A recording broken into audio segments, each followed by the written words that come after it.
രേഷ്മ മാതാജി ആയിട്ടുണ്ട്. മാതാജി രേഷ്മ മാതാജിനെ ചെയ്തിട്ടുണ്ട്. രേഷ്മ പോസ്റ്റ് ആക്കിയിട്ടുണ്ട്. Reshma Reshma okay, thank you.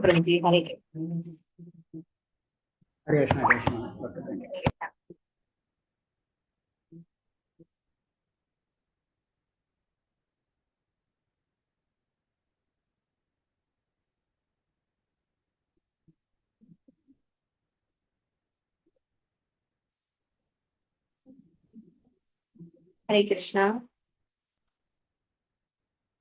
Hare Krishna. ओम ज्ञानतिमिरान्धस्य ज्ञानाञ्जनशलाकया चक्षुरुन्मीलितं येन तस्मै श्रीगुरवे नमः। श्रीचैतन्यमनोभीष्टं स्थापितं येन भूतले स्वयं रूपकदा मह्यं ददाति स्वपदान्तिकं।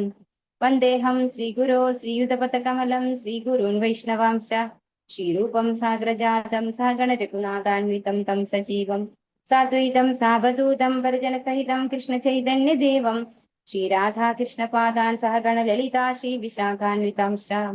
नमो विष्णुपादाय कृष्णपृष्ठाय भूतले श्रीमते भक्तिवेदान्त स्वामिनिधि नामिने। नमस्ते सारस्वते देवे गौरवाणी प्रचारिणे निर्विशेष शून्यवादी पाश्चात्यदेशतारिणे। वाञ्छाकल्पतरुभ्यश्च कृपा सिन्धुभ्येव च पतितानां पावनेभ्यो वैष्णवेभ्यो नमो नमः। हे कृष्णा करुणा सिन्धो दीनबन्धो जगत्पते गोपेश गोपिका कान्ता राधा कान्ता नमोस्तुते। तप्त काञ्चन गौराङ्गी राधे वृन्दावनेश्वरी वृषभानुसुते देवी प्रणमामि हरिप्रिये। जय श्री कृष्ण चैतन्य प्रभु नित्यानंद श्री अद्वैत गदाधर श्रीवासादि गौरभक्तवृंद। हरे कृष्णा कृष्ण कृष्ण हरे हरे हरे राम राम राम हरे हरे। हरे कृष्ण ശിഷ്യാബ്ദ ഗോവിന്ദ് മന്ദിർ ഇസ്കോൺ മാനേജറുടെ ഷോർട്ട് ഭക്തി വൈഭവ് ക്ലാസ്സിലേക്ക് എല്ലാ ഭക്തന്മാർക്കും സ്വാഗതം. ഹരേ കൃഷ്ണ. കഴിയുന്നത്ര എല്ലാവരും വീഡിയോ ഓണാക്കിയിട്ടിരിക്കുക. ബുദ്ധിമുട്ടുള്ളവർ മാത്രം വീഡിയോ ഓഫാക്കുക, അല്ലാത്തവരെല്ലാവരും വീഡിയോ ഓണാക്കിയിട്ടിരിക്കുക. ഹരേ കൃഷ്ണ. ഓം നമോ ഭഗവതേ വാസുദേവായ. ഓം നമോ ഭഗവതേ വാസുദേവായ. ഓം നമോ ഭഗവതേ വാസുദേവായ. നിഗമകൽപതരോർഗളിതം ഫലം സുഖമുഖാദമൃതദ്രവ സംയുതം പിബത ഭാഗവതം രസമാലയം മുഹുരഹോ രസികാ ഭുവി ഭാവുകാഃ. നാരായണം നമസ്കൃത്യ നരം ചൈവ നരോത്തമം ദേവീം സരസ്വതീം വ്യാസം തതോ ജയമുദീരയേത്. നഷ്ടപ്രായേഷു ഭദ്രേഷു നിത്യം ഭാഗവത സേവയാ ഭഗവതി ഉത്തമ ശ്ലോകേ ഭക്തിർഭവതി നൈഷ്ഠികീം. കൃഷ്ണായ വാസുദേവായ ദേവകീ നന്ദനായ ച നന്ദഗോപകുമാരായ ഗോവിന്ദായ നമോ നമഃ. ഹരേ കൃഷ്ണ. മദേകബന്ധോ മത്സംഗിൻ മദ്ഗുരോ മന്മഹാദന അന്നിഷ്ടാരകമദ്ഭാഗ്യമദാനന്ദാനമോസുദേ. ഗ്രന്ഥ ശ്രീമദ് ഭാഗവതം കി ജയ്. ശ്രീ പ്രഭുപാദ് കി ജയ്. ശ്രീമദ് ഭാഗവതം സ്കന്ധം 1 അധ്യായം 7 ദ്രോണപുത്രൻ ശിക്ഷിക്കപ്പെടും. അപ്പൊ നമ്മൾ ഈ ഒരു അധ്യായം മുതൽ ഇനി കഥ തുടങ്ങുവാണ് അല്ലെ. ശ്രീമദ് ഭാഗവതത്തിന്റെ കഥ സ്റ്റാർട്ട് ചെയ്യുന്നത് ഇവിടെ തൊട്ടാണ്. 7ാമത്തെ അധ്യായത്തിൽ ദ്രോണപുത്രൻ ശിക്ഷിക്കപ്പെടുന്നു എന്നുള്ളതാണ് 7ാമത്തെ അധ്യായം. സ്ലൈഡിൽ നമുക്കൊന്ന് ജസ്റ്റ് നോക്കാം എന്തൊക്കെയാണ് ഇതിനകത്തുള്ളത്. വിഭാഗ അടിസ്ഥാനത്തിലുള്ള വിഭജനം, അതായത് ആ ഒരു അധ്യായത്തെ വിഭജിക്കുകയാണ്.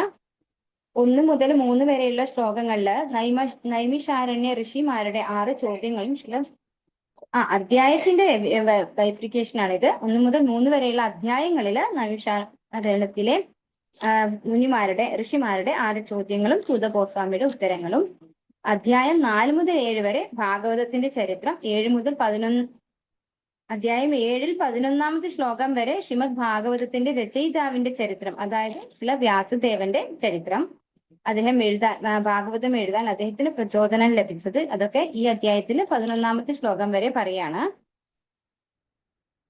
അധ്യായം 7ല് 12 മുതൽ അധ്യായം 19 വരെ, അതായത് അവിടെ നിന്ന് അങ്ങോട്ട് എന്താണ് പറയുന്നത്? പരീക്ഷിത് മഹാരാജാവിന്റെ ചരിത്രമാണ് പറയുന്നത്.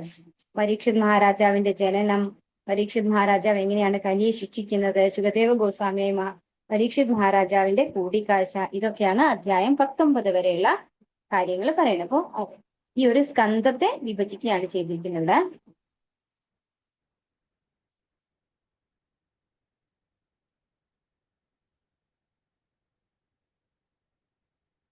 7 4 മുതൽ 7 വരെ വ്യാസദേവന്റെ ദർശനത്തിൽ നിന്ന് എടുത്ത തത്വങ്ങൾ ഉപയോഗിച്ച് ഫലപ്രദമായി പ്രചാരണം ചെയ്യാനുള്ള ഭക്തരുടെ കഴിവ് വർദ്ധിപ്പിക്കൽ. അപ്പോ ഈ ഒരു കാര്യമാണ് 4 മുതൽ 7 വരെയുള്ള ശ്ലോകങ്ങൾ, 7-ാമത്തെ അധ്യായത്തില് 4 മുതൽ 7 വരെയുള്ള ശ്ലോകങ്ങളിൽ പറയുന്നത് എങ്ങനെയാണ് നമുക്ക് ഫലപ്രദമായിട്ട് പ്രചാരണം ചെയ്യാൻ സാധിക്കുക എന്നത് വ്യാസദേവന്റെ ജീവിതത്തിലൂടെ നമുക്ക് ദർശിക്കാൻ സാധിക്കും. താഴെ പറയുന്ന കാര്യങ്ങൾ വിദ്യാർത്ഥികൾക്ക് ചെയ്യാൻ കഴിയണം. 4-7 വ്യാസദേവന്റെ ദർശനത്തിൽ നിന്നെടുത്ത പൊതുവായ ദാർശനിക തത്വങ്ങൾ, പൊതു തത്വങ്ങളുമായി ബന്ധപ്പെട്ട പ്രത്യേക സംസ്കൃത വാക്യങ്ങൾ, ഈ വിഭാഗത്തിനായുള്ള പ്രഭാതരുടെ ഭാവാർത്ഥങ്ങളിൽ നിന്നും പ്രഭാഷണങ്ങളിൽ നിന്നുമുള്ള പിന്തുണാ പ്രസ്താവനകൾ, ഈ വിഭാഗത്തിൽ നൽകിയിരിക്കുന്ന സാമ്യങ്ങൾ ഇതൊക്കെ നമുക്ക് ചെയ്യാനുള്ള ഇൻസ്ട്രക്ഷൻ ആണ്. ആത്മാരാമ ശ്ലോകത്തിലെ പ്രധാന വാക്യങ്ങളുടെ അർത്ഥം വിവരിക്കുകയും അതിൽ നിന്ന് പൊതുതത്വങ്ങൾ വിവരിക്കുകയും ചെയ്യുക. ഒരു പ്രചാരണത്തിൽ ശ്രീ വ്യാസദേവ സംഭാവന അവതരിപ്പിക്കുക. യൂണിറ്റ് 2-ൽ നിന്ന് അവർ വിലമതിച്ച പോയിന്റുകൾ പ്രതിഫലിപ്പിക്കുക.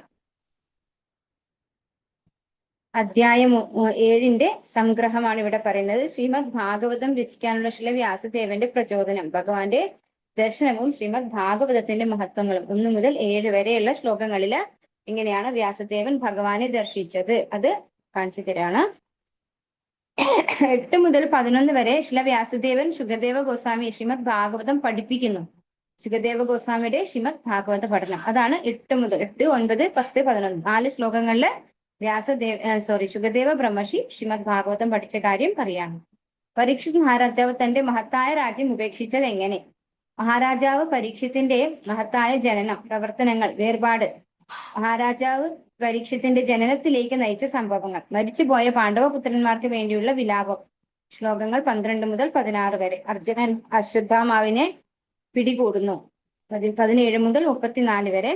അശ്വത്ഥാമാവിന് നൽകേണ്ട ശിക്ഷയുടെ ധർമ്മസങ്കടം പരിഹരിക്കൽ. ശ്ലോകം 35 മുതൽ 58 വരെ. അപ്പൊ ഇത് കുറച്ച് വലിയൊരു അധ്യായമാണ്. 58 ശ്ലോകങ്ങളുള്ള കുറച്ച് വലിയൊരു അധ്യായമാണ്. ശ്രീ വ്യാസദേവന്റെ ഭഗവാന്റെ ദർശനം, അതായത് നമ്മൾ നേരത്തെ നാരദ ബ്രഹ്മർഷി ഭഗവാനെ ദർശിച്ച കാര്യം നേരത്തെയുള്ള അധ്യായത്തിൽ കണ്ടു. ഇപ്പൊ ഈ അധ്യായത്തില് നാരദ ബ്രഹ്മർഷി ഓൾറെഡി വ്യാസദേവന് ഉപദേശം നൽകി എങ്ങനെയാണ് ശ്രീമദ് ഭാഗവതം രചിക്കേണ്ടതെന്ന്. ശേഷം വ്യാസദേവന്റെ പ്രോഗ്രസ് ആണ് ഈ ഒരു അധ്യായത്തിൽ നമ്മൾ കാണുന്നത്. കൂടാതെ വ്യാസദേവൻ ഭാഗവതം തുടങ്ങിയിരിക്കുന്നത് പരീക്ഷിത് മഹാരാജാവിന്റെ ജനനം തൊട്ടാണ് എന്നുള്ളത് നമുക്കിവിടെ മനസ്സിലാക്കി തരാണ്. ശ്രീ വ്യാസദേവന്റെ ഭഗവാന്റെ ദർശനം. സുത ഗോസ്വാമിയോട് ശൗനക ഋഷി അന്വേഷിക്കുന്നു. ശ്രീ വ്യാസദേവൻ തന്റെ മനസ്സ് ഉറപ്പിച്ചു ഭക്തിയുത സേവനത്തിൽ. ഭക്തിയോഗ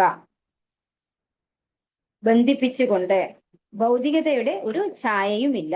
ശ്രീ വ്യാസദേവൻ ഭഗവാനെ ധ്യാനിച്ചതിന്റെ ഫലം, അദ്ദേഹം ഭഗവാന്റെ ബാഹ്യശക്തിയോടൊപ്പം വ്യക്തിഗത രൂപവും കണ്ടു. ഭൗതിക ശക്തിയുടെ ഫലങ്ങൾ. ശ്ലോകമന്ത്രി സമ്മോഹിത ജീവാത്മനാം ത്രിഗുണാത്മകം. ജീവാത്മാവ് സ്വയം ഒരു ഭൗതിക ഉൽപ്പന്നമായി കരുതുന്നു. ഞാൻ എന്റെ എന്ന ആശയം. മോചിതനാകുന്നു, ഭൗതിക ദുരിതങ്ങൾക്ക് വിധേയമാണ്.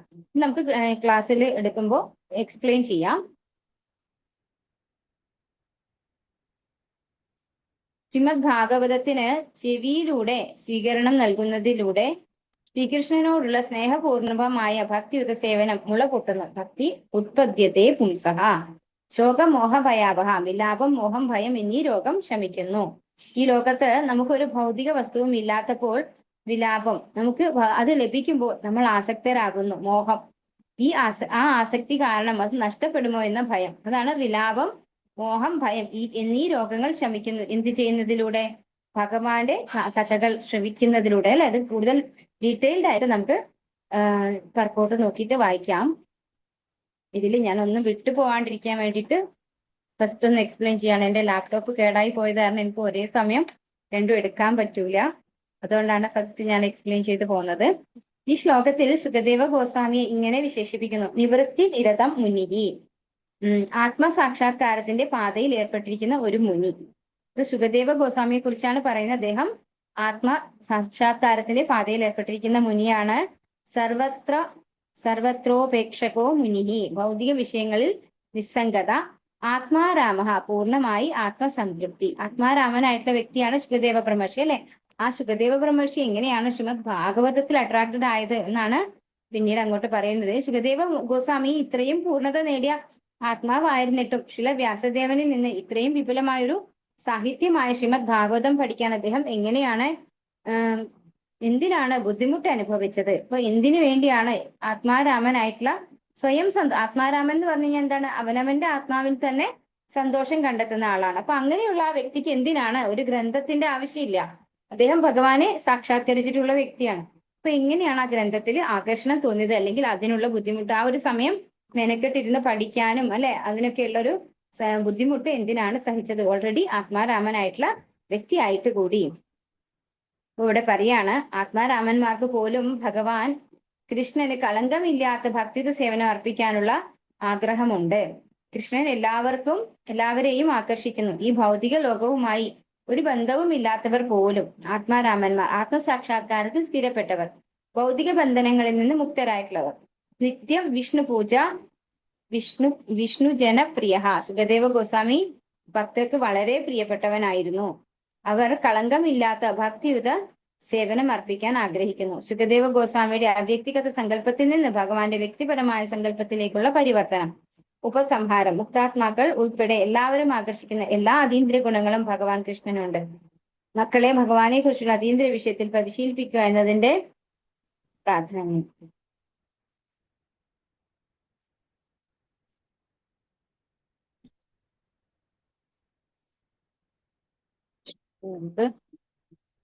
ഭാഗവതം എടുക്കാം.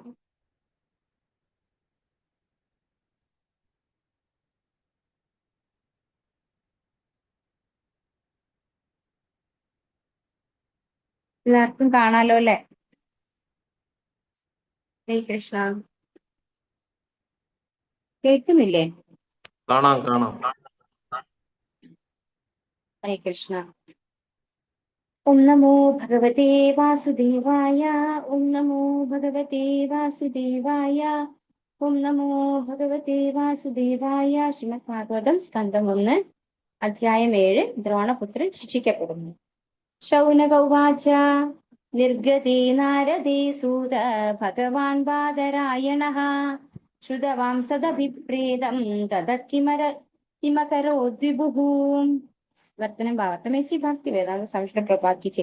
ശൗനക ഋഷി ചോദിച്ചു, അല്ലയോ സൂത, ശ്രേഷ്ഠനും അതീന്ദ്രിയമായി പ്രബലനുമായ വ്യാസദേവൻ ശ്രീ നാരദ മുനിയിൽ നിന്നും സർവ്വതും ശ്രവിച്ചുവല്ലോ. പിന്നീട് നാരദൻ വിടവാങ്ങിയ ശേഷം വ്യാസദേവൻ എന്തു ചെയ്തു?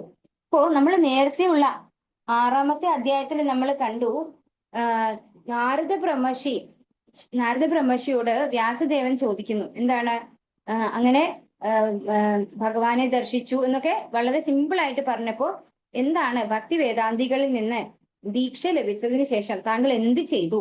അതായത് നാരദ ബ്രഹ്മർഷി ആയിട്ടുള്ള ഈ ഒരു അതീന്ദ്ര ശരീരം പ്രാപ്തമാക്കുന്നതിന്, ഭഗവാന്റെ ശുദ്ധ ഭക്തനായി മാറുന്ന ഒരു ശരീരത്തിലേക്ക് വരുന്നതിന് നാരദ ബ്രഹ്മർഷി എന്താണ് ചെയ്തത് എന്ന് ശിഷ്യനായിട്ടുള്ള വ്യാസദേവൻ നാരദ ബ്രഹ്മർഷിയോട് ചോദിച്ചറിയുകയും നാരദ ബ്രഹ്മർഷി എല്ലാ കാര്യങ്ങളും ഡീറ്റെയിൽഡ് ആയിട്ട് പറഞ്ഞു കൊടുക്കുകയും ചെയ്തു അല്ലെ. അപ്പൊ എന്നിട്ട് നാരദ ബ്രഹ്മർഷി തിരിച്ചുപോയി. അപ്പോ ശൗനകാദി മഹർഷിമാര് സൂത ഗോസ്വാമിയോട് നൈമിഷാരണ്യത്തിൽ വെച്ച് ചോദിക്കുകയാണ്, ഇങ്ങനെ നാരദ മുനിയിൽ നിന്നും എല്ലാം ശ്രവിച്ചു, അതിനുശേഷം വ്യാസദേവൻ എന്ത് ചെയ്തു? വ്യാസദേവൻ ഭക്തിയിൽ ഉറയ്ക്കാൻ വേണ്ടിയിട്ട് അല്ലെ, ഒരു ആധ്യാത്മിക ആചാര്യനാണ്, അദ്ദേഹം എന്താണ് പിന്നീട് ചെയ്തത് എന്നാണ് ശൗനകാദി മഹർഷിമാര് ചോദിക്കുന്നത്. അപ്പോ നമ്മൾ ഇവിടെ ഒരു കാര്യം മനസ്സിലാക്കേണ്ടത്, ഭാഗവതം എങ്ങനെയാണ് സ്റ്റാർട്ട് ചെയ്യുന്നത്? തുടക്കത്തിൽ തന്നെ വ്യാസദേവൻ ഭഗവാനെ ആരാധിച്ചു കൊണ്ട് ഭാഗവതം എഴുതിയിട്ടുണ്ട്. ശേഷം സുഖദേവ ബ്രഹ്മർഷിയെ കുറിച്ചും സൂത ഗോസ്വാമിയെ കുറിച്ചും അല്ലെ. അപ്പൊ അത് മനസ്സിലാക്കേണ്ടത്, ആദ്യം തന്നെ ഗുരു ശിഷ്യ പരമ്പരയിലൂടെ ഇത് വാമൊഴിയായിട്ടാണ് വന്നിട്ടുള്ളത്. അപ്പൊ വാമൊഴിയായി തന്നെയാണ് ആർക്ക് പറഞ്ഞു കൊടുത്തിട്ടുള്ളതും? സുഖദേവ ബ്രഹ്മർഷിക്ക് വ്യാസദേവൻ പറഞ്ഞു കൊടുത്തിട്ടുള്ളത്. അതേ വാമൊഴിയായിട്ടാണ് സുഖദേവ ബ്രഹ്മർഷി പരീക്ഷിത് മഹാരാജാവിനും സൂത ഗോസ്വാമിക്കും ആ ഒരു യമുനാ തീരത്ത് വെച്ച് പറഞ്ഞു കൊടുക്കുന്നത്. അതിനുശേഷം വാമൊഴിയായിട്ട് തന്നെയാണ് ശൗനകാദി മഹർഷിമാർക്ക് സൂത ഗോസ്വാമി നൈമിഷാരണ്യത്തിൽ പറഞ്ഞു കൊടുക്കുന്നത്. ഈ ഒരു കാര്യമാണ് ആരെഴുതി തരുന്നത്? വ്യാസദേവൻ എഴുതി തരുന്നത്. അതുകൊണ്ടാണ് ഈ എല്ലാ ഡയലോഗും വരുന്നത് അതിനകത്ത്. അല്ലെങ്കിൽ ശൗനകാദി മഹർഷിമാർ പറഞ്ഞു കൊടുക്കുന്നത് വ്യാസദേവൻ എഴുതിയതിനു ശേഷമാണെങ്കിൽ ഒരിക്കലും നമുക്കിത് സൂത ഗോസ്വാമി പറയുന്നതായിട്ട് നമുക്കിവിടെ കാണാൻ സാധിക്കില്ല. അപ്പോൾ ഇങ്ങനെയാണ് അതിന്റെ ഒരു ഹിസ്റ്ററി വരുന്നത്. അപ്പോൾ ഇവിടെ ശൗനകാദി മഹർഷിമാര് എന്താണ് വ്യാസദേവൻ ചെയ്തത് എന്ന് ചോദിക്കുകയാണ്. ഭാവാർത്ഥമേസി ഭക്തി വേദാന്ത സംശയ പ്രഭാതിച്ച്.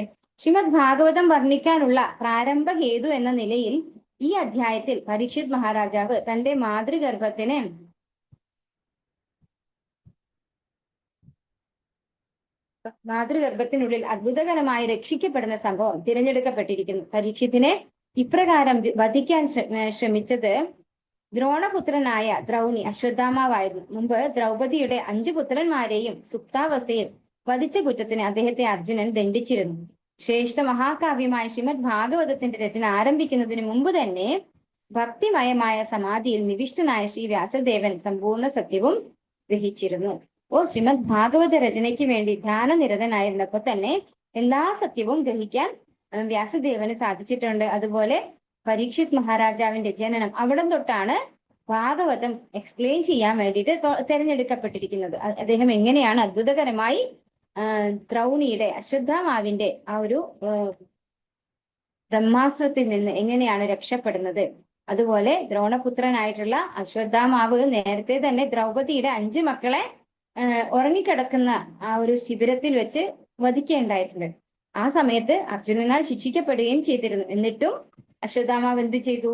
അതിനുശേഷമാണ് അശ്വത്ഥാമാവ് പരീക്ഷിത് മഹാരാജാവിനെ വധിക്കാനായിട്ട് ഉത്തരയുടെ ഗർഭത്തിലേക്ക് ബ്രഹ്മാസ്ത്രത്തെ തൊടുത്തു വിടുന്നത്. അപ്പോ അത്രയും ക്രൂരനായിട്ടുള്ള അശ്വത്ഥാമാവിന്റെ കഥ പറഞ്ഞു തുടങ്ങുകയാണ്. അതായത് പരീക്ഷിത് മഹാരാജാവിന്റെ ജനനം മുതലാണ് ശ്രീമദ് ഭാഗവതം വ്യാസദേവൻ രചിച്ചിരിക്കുന്നത്. സൂത ഉവാച ബ്രഹ്മനദ്യാം സരസ്വത്യാം ആശ്രമ പശ്ചിമേ തടേ ശമ്യാപ്രാസ ഇതി പ്രോക്ത ഋഷീണാം സത്രവർദ്ധനഃ. വർത്തനം ഭാവത്തമേസി ഭക്തി വേദാന്ത സംശ്ലേഷ പ്രകാശിച്ചേ ശ്രീ സൂതൻ അരുളി ചെയ്തു. വേദങ്ങളുമായി ഗാഠബന്ധമുള്ള സരസ്വതി നദിയുടെ പശ്ചിമ തീരത്ത് ശമ്യാപ്രാശത്തിലെ ആശ്രമം ഋഷിമാരുടെ അതീന്ദ്രിയ കർമ്മങ്ങളെ ഉജ്ജീവിപ്പിക്കുന്നു. ഇപ്പോ വ്യാസദേവന്റെ താമസ സ്ഥലമാണ് ഇവിടെ പറയുന്നത്. സുതഗോസ്വാമി പറയാണ്, വേദങ്ങളുമായിട്ട് ഗാഠബന്ധമുള്ള സരസ്വതി നദിയുടെ പശ്ചിമ തീരത്ത്. അപ്പോ ആ സരസ്വതി നദി തന്നെ വേദങ്ങളുമായിട്ട് ബന്ധമുണ്ട്. കാരണം എന്തുകൊണ്ടാണ്? സരസ്വതി എന്ന് പറയുന്നത് വിദ്യയുടെ ദേവതയാണ്, അല്ലെ? നമ്മുടെ അജ്ഞാനം ഇല്ലാതെയാക്കുന്നതാണ് എന്ത്? വിദ്യ. അവിദ്യയാണ് എന്ത്? അജ്ഞാനം എന്ന് പറയുന്നത്. അപ്പോ സരസ്വതി ദേവിയുടെ കാരുണ്യം അല്ലെങ്കിൽ കടാക്ഷം ഉണ്ടാകുമ്പോഴാണ് നമുക്ക് വിദ്യ ലഭിക്കുന്നത്. അപ്പൊ വേദങ്ങളുമായിട്ട് ഗാഠബന്ധമുള്ള സരസ്വതി നദിയുടെ പശ്ചിമ തീരത്താണ് ശമ്യാപ്രാസത്തിലെ ആശ്രമം. ആരുടെ ആശ്രമാണത്? വ്യാസദേവന്റെ ആശ്രമം. അത് എല്ലാ അതീന്ദ്രിയ കർമ്മങ്ങളെയും ഉജ്ജീവിപ്പിക്കുന്നു. ഋഷിമാരുടെ അതീന്ദ്രിയ കർമ്മങ്ങളെ, ഭഗവത് സേവന കർമ്മങ്ങളെ ഉജ്ജീവിപ്പിക്കുന്ന ഒരു ആശ്രമമായിരുന്നു അത്. പാർത്ഥം ഇസി ഭക്തി വേദാന്ത സംശ്ലേഷ പ്രകാശിച്ചേ. വിജ്ഞാനത്തിന്റെ ആത്മീയ പുരോഗതിക്ക് ഉചിതമായ സ്ഥലവും അന്തരീക്ഷവും നിശ്ചയമായും അത്യാവശ്യമാണ്. ഈ ലക്ഷ്യത്തിന് സരസ്വതി നദിയുടെ പശ്ചിമ തീരത്തെ സ്ഥലം സവിശേഷമായി ഉചിതമാകുന്നു. ശമ്യാപ്രാസത്തിൽ വ്യാസദേവന്റെ ആശ്രമമുണ്ട്. ഒരു ഗൃഹസ്ഥനായിരുന്നിട്ടും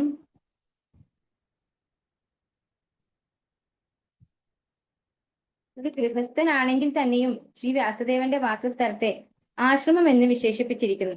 ആത്മീയ സംസ്കാരം സദാ സർവപ്രധാനമായ സ്ഥലമാണൊരു ആശ്രമം. ആ സ്ഥലം ഒരു ഗൃഹസ്ഥന്റെയോ അല്ലെങ്കിൽ ഭിക്ഷാന്തേഹിയുടെയോ എന്നതിന് യാതൊരു പ്രാമുഖ്യവുമില്ല.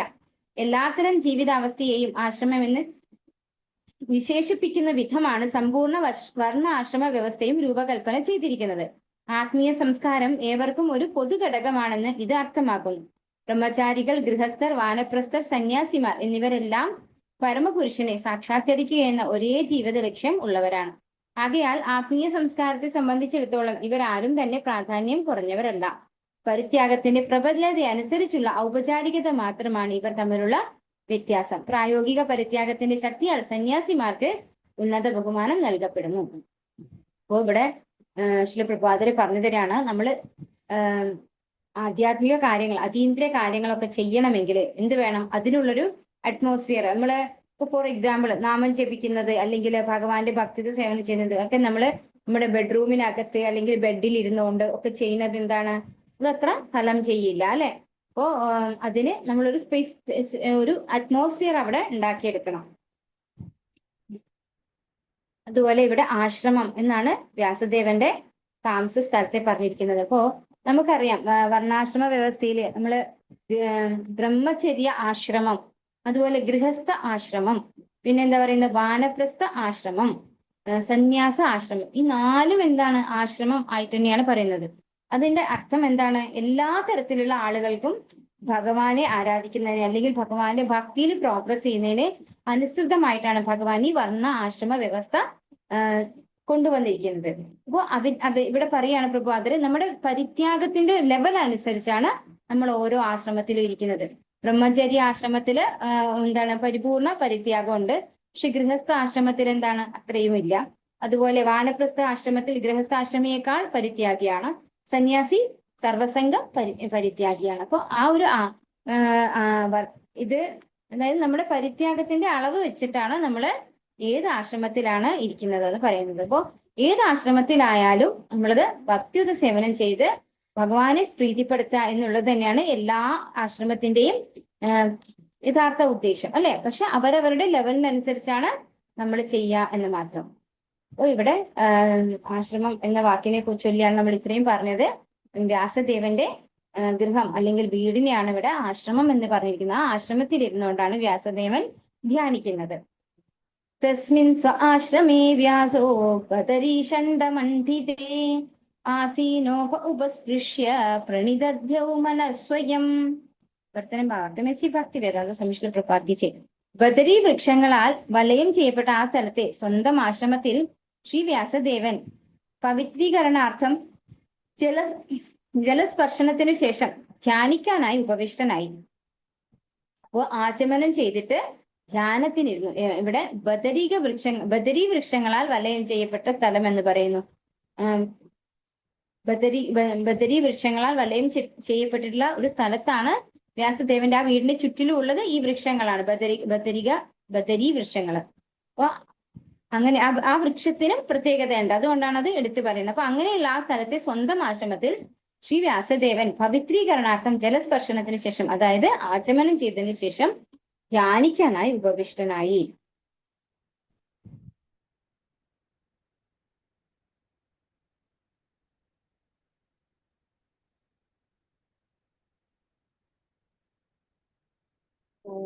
ഭക്തിവേദാന്ത സംസ്കൃത പ്രപാദിച്ചേ.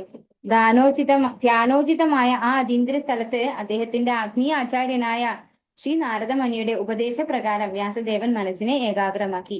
അപ്പോൾ നമ്മള് ധ്യാനിക്കുമ്പോൾ പ്രത്യേകം ശ്രദ്ധിക്കേണ്ടത്, എങ്ങനെയാണോ നമ്മുടെ ഗുരു നമുക്ക് പറഞ്ഞു തന്നിട്ടുള്ളത് അതിന് പ്രകാരം വേണം നമ്മൾ ചെയ്യാനായിട്ട്. അപ്പോൾ നാരദ ബ്രഹ്മർഷിയുടെ ഉപദേശപ്രകാരമാണ് വ്യാസദേവൻ ധ്യാനനിരതനാവുന്നത്. ഭക്തിയോഗേന മനസി സമ്യക് പ്രണിഹിതേ മലേ അപശ്യത് പുരുഷം പൂർണ്ണം മായാം ച തതപാശ്രയം. വർത്തനം ഭാരതമേസി ഭക്തിവേദാന്ത സംശയ പ്രകാശിച്ചു.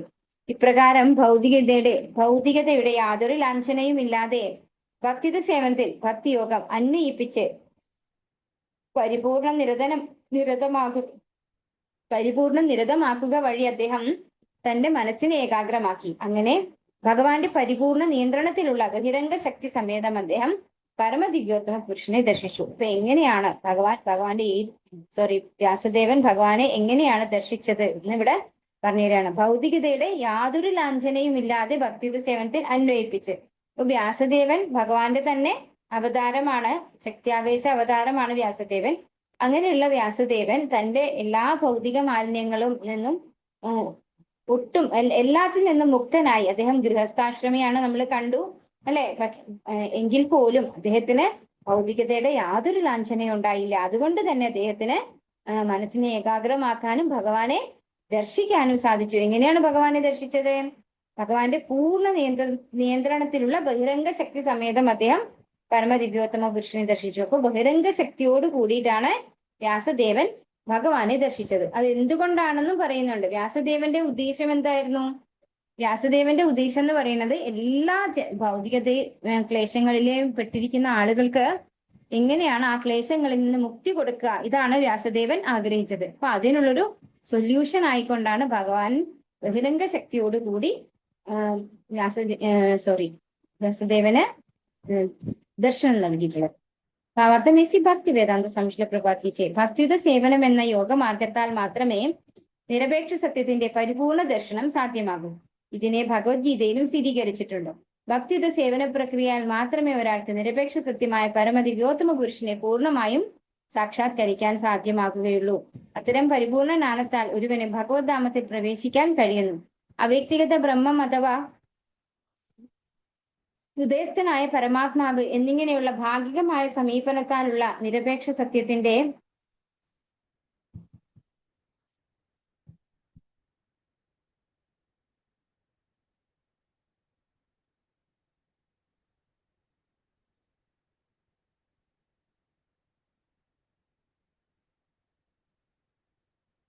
അപൂർണ സാക്ഷാത്കാരം ആരെയും ഭഗവത് ധാമത്തിൽ പ്രവേശിക്കാൻ പ്രാപ്തിയുള്ളവരാക്കുന്നില്ല. അതായത് ഇവിടെ പറയുന്ന എന്താണ്, നമ്മള് ബ്രഹ്മജ്യോതി വരെ അല്ലെ, കുറെ പേര് അങ്ങനെയുണ്ട്, ഭഗവാന് രൂപമില്ല, അപ്പൊ ബ്രഹ്മജ്യോതിയാണ്, പ്രകാശമാണ്, ഭഗവാൻ എന്ന് പറയുന്ന ഒരു പ്രകാശമാണ് എന്നൊക്കെ പറയുന്നവര് കുറെ പേരുണ്ട്. അപ്പൊ ഇവിടെ പറയാണ്, ഭഗവാന് ഭക്തിയുത സേവനം ചെയ്യാതെ ഒരിക്കലും ഭഗവാനെ ദർശിക്കാൻ നമുക്ക് സാധിക്കില്ല. അതായത് ബ്രഹ്മജ്യോതിയിൽ മാത്രം വിചാരിച്ചുകൊണ്ട് അവിടെ ഒരു സേവനവും ഇല്ല അല്ലെ, ഭഗവാന് രൂപമില്ല എങ്കിൽ സേവനത്തിന്റെ ആവശ്യമില്ല. അപ്പൊ ഭഗവാനെ സേവിച്ചാൽ മാത്രമേ നമുക്ക് ഭഗവാൻ എന്ന തരത്തില് ഭഗവാനെ മനസ്സിലാക്കാൻ സാധിക്കുള്ളൂ. അപ്പോൾ ബ്രഹ്മസാക്ഷാത്കാരം പോലും അപൂർണമായ സാക്ഷാത്കാരമാണ്. അത് ആരെയും ഭഗവത് ധാമത്തിൽ പ്രവേശിക്കാൻ പ്രാപ്തരാക്കുന്നില്ല എന്നാണ് ഇവിടെ പറയുന്നത്. അപ്പോൾ ബ്രഹ്മസാക്ഷാത്കാരം നേടിയാൽ പോലും നമുക്ക് ഭഗവാന്റെ ധാമത്തിലേക്ക്, നമ്മുടെ ബാക്ക് ടു ഗോഡ് ഹെഡ്, അത് പോസിബിൾ ആവില്ല. ശ്രീ നാരദൻ ശ്രീ വ്യാസദേവനെ പരമദിവ്യോത്തമ പുരുഷനിലും അദ്ദേഹത്തിന്റെ കർമ്മങ്ങളിന്മേലുമുള്ള അതീന്ദ്രിയ ധ്യാനത്തിൽ നിമഗ്നനാകാൻ ഉപദേശിച്ചു. അപ്പോ നാരദ ബ്രഹ്മർഷി എങ്ങനെയാണ് ഭഗവാനെ ദർശിക്കാൻ വ്യാസദേവൻ നിർദ്ദേശം നൽകിയിട്ടുള്ളത്? ഭഗവാന്റെ അതീന്ദ്രിയ കർമ്മങ്ങളിന്മേലുള്ള പരമദിവ്യോത്തമ പുരുഷനായ ഭഗവാനിലും അദ്ദേഹത്തിലുള്ള കർമ്മങ്ങളിന്മേലുള്ള അതീന്ദ്രിയ ധ്യാനത്തിൽ നിമഗ്നനാകാൻ ഉപദേശിച്ചു. ഭഗവാൻ ഭഗവത്ഗീതയിൽ പറഞ്ഞിട്ടുണ്ട്, ജന്മ കർമ്മച മേ ദിവ്യം ഏവം യോ വേതി തത്വതഃ തിക്ത്വാ ദേഹം പുനർജന്മ നൈതി മാമേതി അർജുന. അല്ലെ, ഭഗവാന്റെ ജന്മങ്ങളും കർമ്മങ്ങളും ഒക്കെ ദിവ്യമാണ്. അപ്പോ അങ്ങനെയുള്ള പരമദിവ്യോത്തമ പുരുഷനായ ഭഗവാനിലും അതുപോലെ ഭഗവാന്റെ ബഹിരംഗ ശക്തിയും ആണ് ധ്യാനിച്ചിട്ടുള്ളത്. ആര്? ശ്രീ വ്യാസദേവൻ. പരിപൂർണമായ ദർശനമല്ലായകയാൽ ബ്രഹ്മ തേജസ്സിനെ ശ്രീ വ്യാസദേവൻ ശ്രദ്ധ അർഹിക്കുന്ന ഒന്നായി പരിഗണിച്ചില്ല. അപ്പോ ബ്രഹ്മ തേജസ് എന്ന് പറയുന്നത് ഭാഗികമായ അണ്ടർസ്റ്റാൻഡിങ് ആണ്. അതുകൊണ്ട് വ്യാസദേവൻ അതിലേക്ക് തന്റെ ആകർഷണം കൊടുത്തില്ല. പരമദിവ്യോത്തമ പുരുഷനാണ് പരിപൂർണ ദർശനം എന്ന് ഭഗവത്ഗീതയിൽ 7:19 സ്ഥിരീകരിച്ചിരിക്കുന്നു. വാസുദേവ സർവമിതി. ഇപ്പോ 7:19 ഭഗവാൻ പറഞ്ഞില്ലേ, ബഹൂനാം ജന്മനാം അന്തേ നാനവാൻ മാം പ്രപദ്യതേ വാസുദേവ സർവമിതി സമഹാത്മാ സുദുർലഭ. അപ്പോ ഭഗവാനാണ് പരമദിവ്യോത്തമ പുരുഷൻ എന്ന് മനസ്സിലാക്കുന്ന വ്യക്തി സമഹാത്മാ, അദ്ദേഹം ഒരു മഹാത്മാവാകുന്നു. അങ്ങനെയുള്ള മഹാത്മാവ് സുദുർലഭ. ദുർലഭ എന്ന് പറഞ്ഞാൽ തന്നെ എന്താണ്? വിരളമാണ്. സുദുർലഭ എന്ന് പറഞ്ഞാൽ തീരെ കാണാനുണ്ടാവില്ല. അപ്പോ വളരെ വളരെ റെയറാണ്. വാസുദേവ സർവമിതി ഉപനിഷത്തുകളിലും ഇതിനെ സ്ഥിരീകരിക്കുന്നു. അതായത് പരമദിവ്യോത്തമ പുരുഷനായ വാസുദേവൻ അവ്യക്തിഗത ബ്രഹ്മം എന്ന ഹിരൺമയേന പാത്രേണ മൂടുപടത്തിന്റെ കാഞ്ചന പ്രദീപ്തിയാൽ ആവരണം ചെയ്യപ്പെട്ടിരിക്കുന്നുവെന്നും ഭഗവാന്റെ കൃപയാൽ ആ മൂടുപടം നീക്കം ചെയ്യപ്പെടുമ്പോൾ പരിപൂർണ നിരപേക്ഷ സത്യത്തിന്റെ യഥാർത്ഥ മുഖം ദൃശ്യമാക്കുമെന്നും പറയുന്നു. ഹരേ കൃഷ്ണ. അറ്റൻഡൻസ് ഇടാത്തവർ അറ്റൻഡൻസ് ഇടണം. അതെ, ലിങ്ക് പോസ്റ്റ് ചെയ്തിട്ടുണ്ട്. അപ്പൊ ഇവിടെ ഹിരൺമയേന പാത്രേണ, ഇവിടെ എന്താ ഉദ്ദേശിക്കുന്നത്? ഹിരൺമയേന പാത്രേണ എന്ന് പറയുന്നത് ഒരു മൂടുപടം കാഞ്ചന പ്രദീപ്തിയാൽ ആവരണം ചെയ്യപ്പെട്ടിരിക്കുന്നു. ഹിരൺമയേന പാത്രേണ പറഞ്ഞു കഴിഞ്ഞാല് അല്ല, ഉരുക്കുന്ന സ്വർണം പോലെയാണ് എന്ത്? ഭഗവാന്റെ ശരീരത്തിൽ നിന്ന് വരുന്ന ബ്രഹ്മജ്യോതി. അപ്പൊ ആ ബ്രഹ്മജ്യോതിയിൽ ആകർഷണമായി കഴിഞ്ഞാൽ എന്താണ്? ഭഗവാനെ ദർശിക്കാൻ കഴിയില്ല. അപ്പോ ഹിരൺമയേന പാത്രേണ എന്ന ഉപമയിലൂടെ ഭഗവാനിൽ നിന്ന് വരുന്ന ആ ഒരു എഫൾജൻസ് അല്ലെങ്കിൽ ആ ഒരു ദീപ്തി, ആ ഒരു പ്രകാശം, പ്രഭാപൂരം, അത് നമുക്ക് ഭഗവാനെ കാണുന്നതിനുള്ള ഒരു മറയാണ്, മൂടുപടമാണെന്നാണ് പറയുന്നത്. ആ മൂടുപടം എങ്ങനെയാണ് നീക്കാൻ പറ്റുക? ഭഗവാന്റെ കാരുണ്യത്താൽ മാത്രമേ ആ കേട്ടൻ അല്ലെ, അതായത് ഭഗവാന്റെ ബ്രഹ്മജ്യോതി അത് നീക്കം ചെയ്യപ്പെടുള്ളൂ. അത് നീക്കം ചെയ്താൽ മാത്രമേ നമുക്ക് ഭഗവാനെ ദർശിക്കാനും സാധിക്കുള്ളൂ. അതിന് ഭഗവാന്റെ കാരുണ്യം തന്നെ വേണം.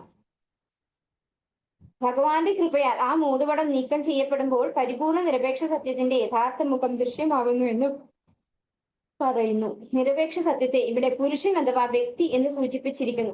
നിരവധി വേദസാഹിത്യങ്ങളിൽ നിരപേക്ഷനായ പരമദിവ്യോത്തമ പുരുഷനെ കുറിച്ച് പരാമർശിച്ചിരിക്കുന്നു. ഭഗവത്ഗീതയിൽ പുരുഷനെ അനശ്വരനും ആദിമ വ്യക്തിയുമായി സ്ഥിരീകരിച്ചിരിക്കുന്നു. പരമദിവ്യോത്തമ പുരുഷൻ പരമദിവ്യോത്തമ പുരുഷൻ പരിപൂർണനായ വ്യക്തിയാണ്.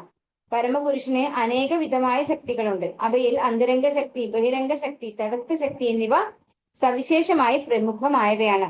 അപ്പോ ഭഗവാനെ പുരുഷൻ അല്ലെ, പരമപുരുഷനാണ് ഭഗവാൻ, പരമപുരുഷനാണ്. നമ്മൾ ഭഗവത്ഗീതയിൽ എന്താണ്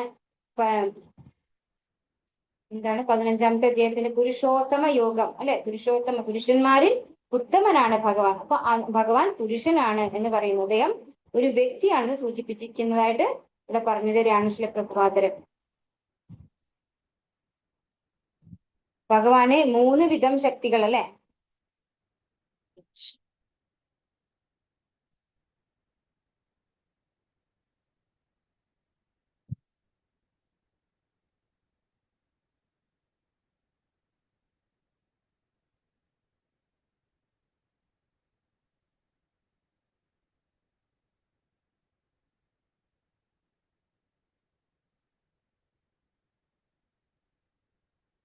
കൃഷ്ണ സോറി കേട്ടോ, എനിക്കിത് കുറച്ച് ലാപ്ടോപ്പ് ഇല്ലാത്തത് കൊണ്ടാണ് ചെറിയൊരു ബുദ്ധിമുട്ട് വരുന്നത്.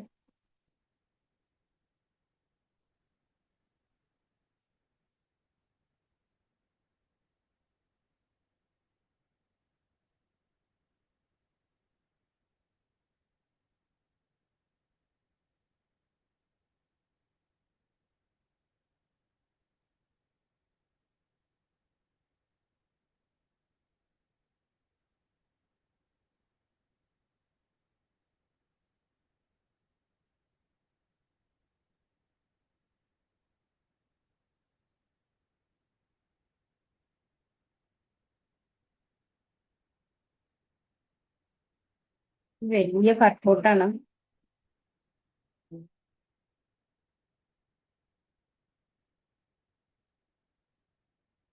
ഏതായിരുന്നു ശ്ലോകം നമ്മൾ എടുത്തത്? 4-മത്തെ ആണോ? 4-മത്തെ അല്ലേ നമ്മൾ പറഞ്ഞുകൊണ്ടിരിക്കുന്നത്? അതെ.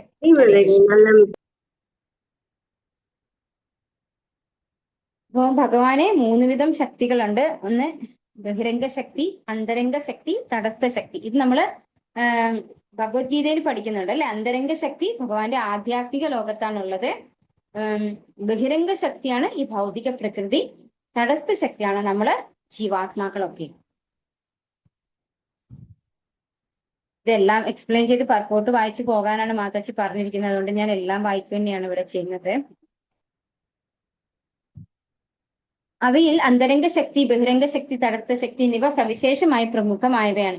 ഇതിനു ശേഷമുള്ള വരികളിൽ വിവരിച്ചിട്ടുള്ള പ്രവർത്തനങ്ങളിൽ നിന്നും ഇവിടെ സൂചിപ്പിച്ചിരിക്കുന്നത് ബഹിരംഗ ശക്തിയാണെന്ന് വ്യക്തമാകുന്നു. ചന്ദ്രന്റെ കൂടെ ചന്ദ്രിക ഉള്ളതുപോലെ പരമപുരുഷന്റെ കൂടെ അന്തരംഗ ശക്തിയുണ്ട്.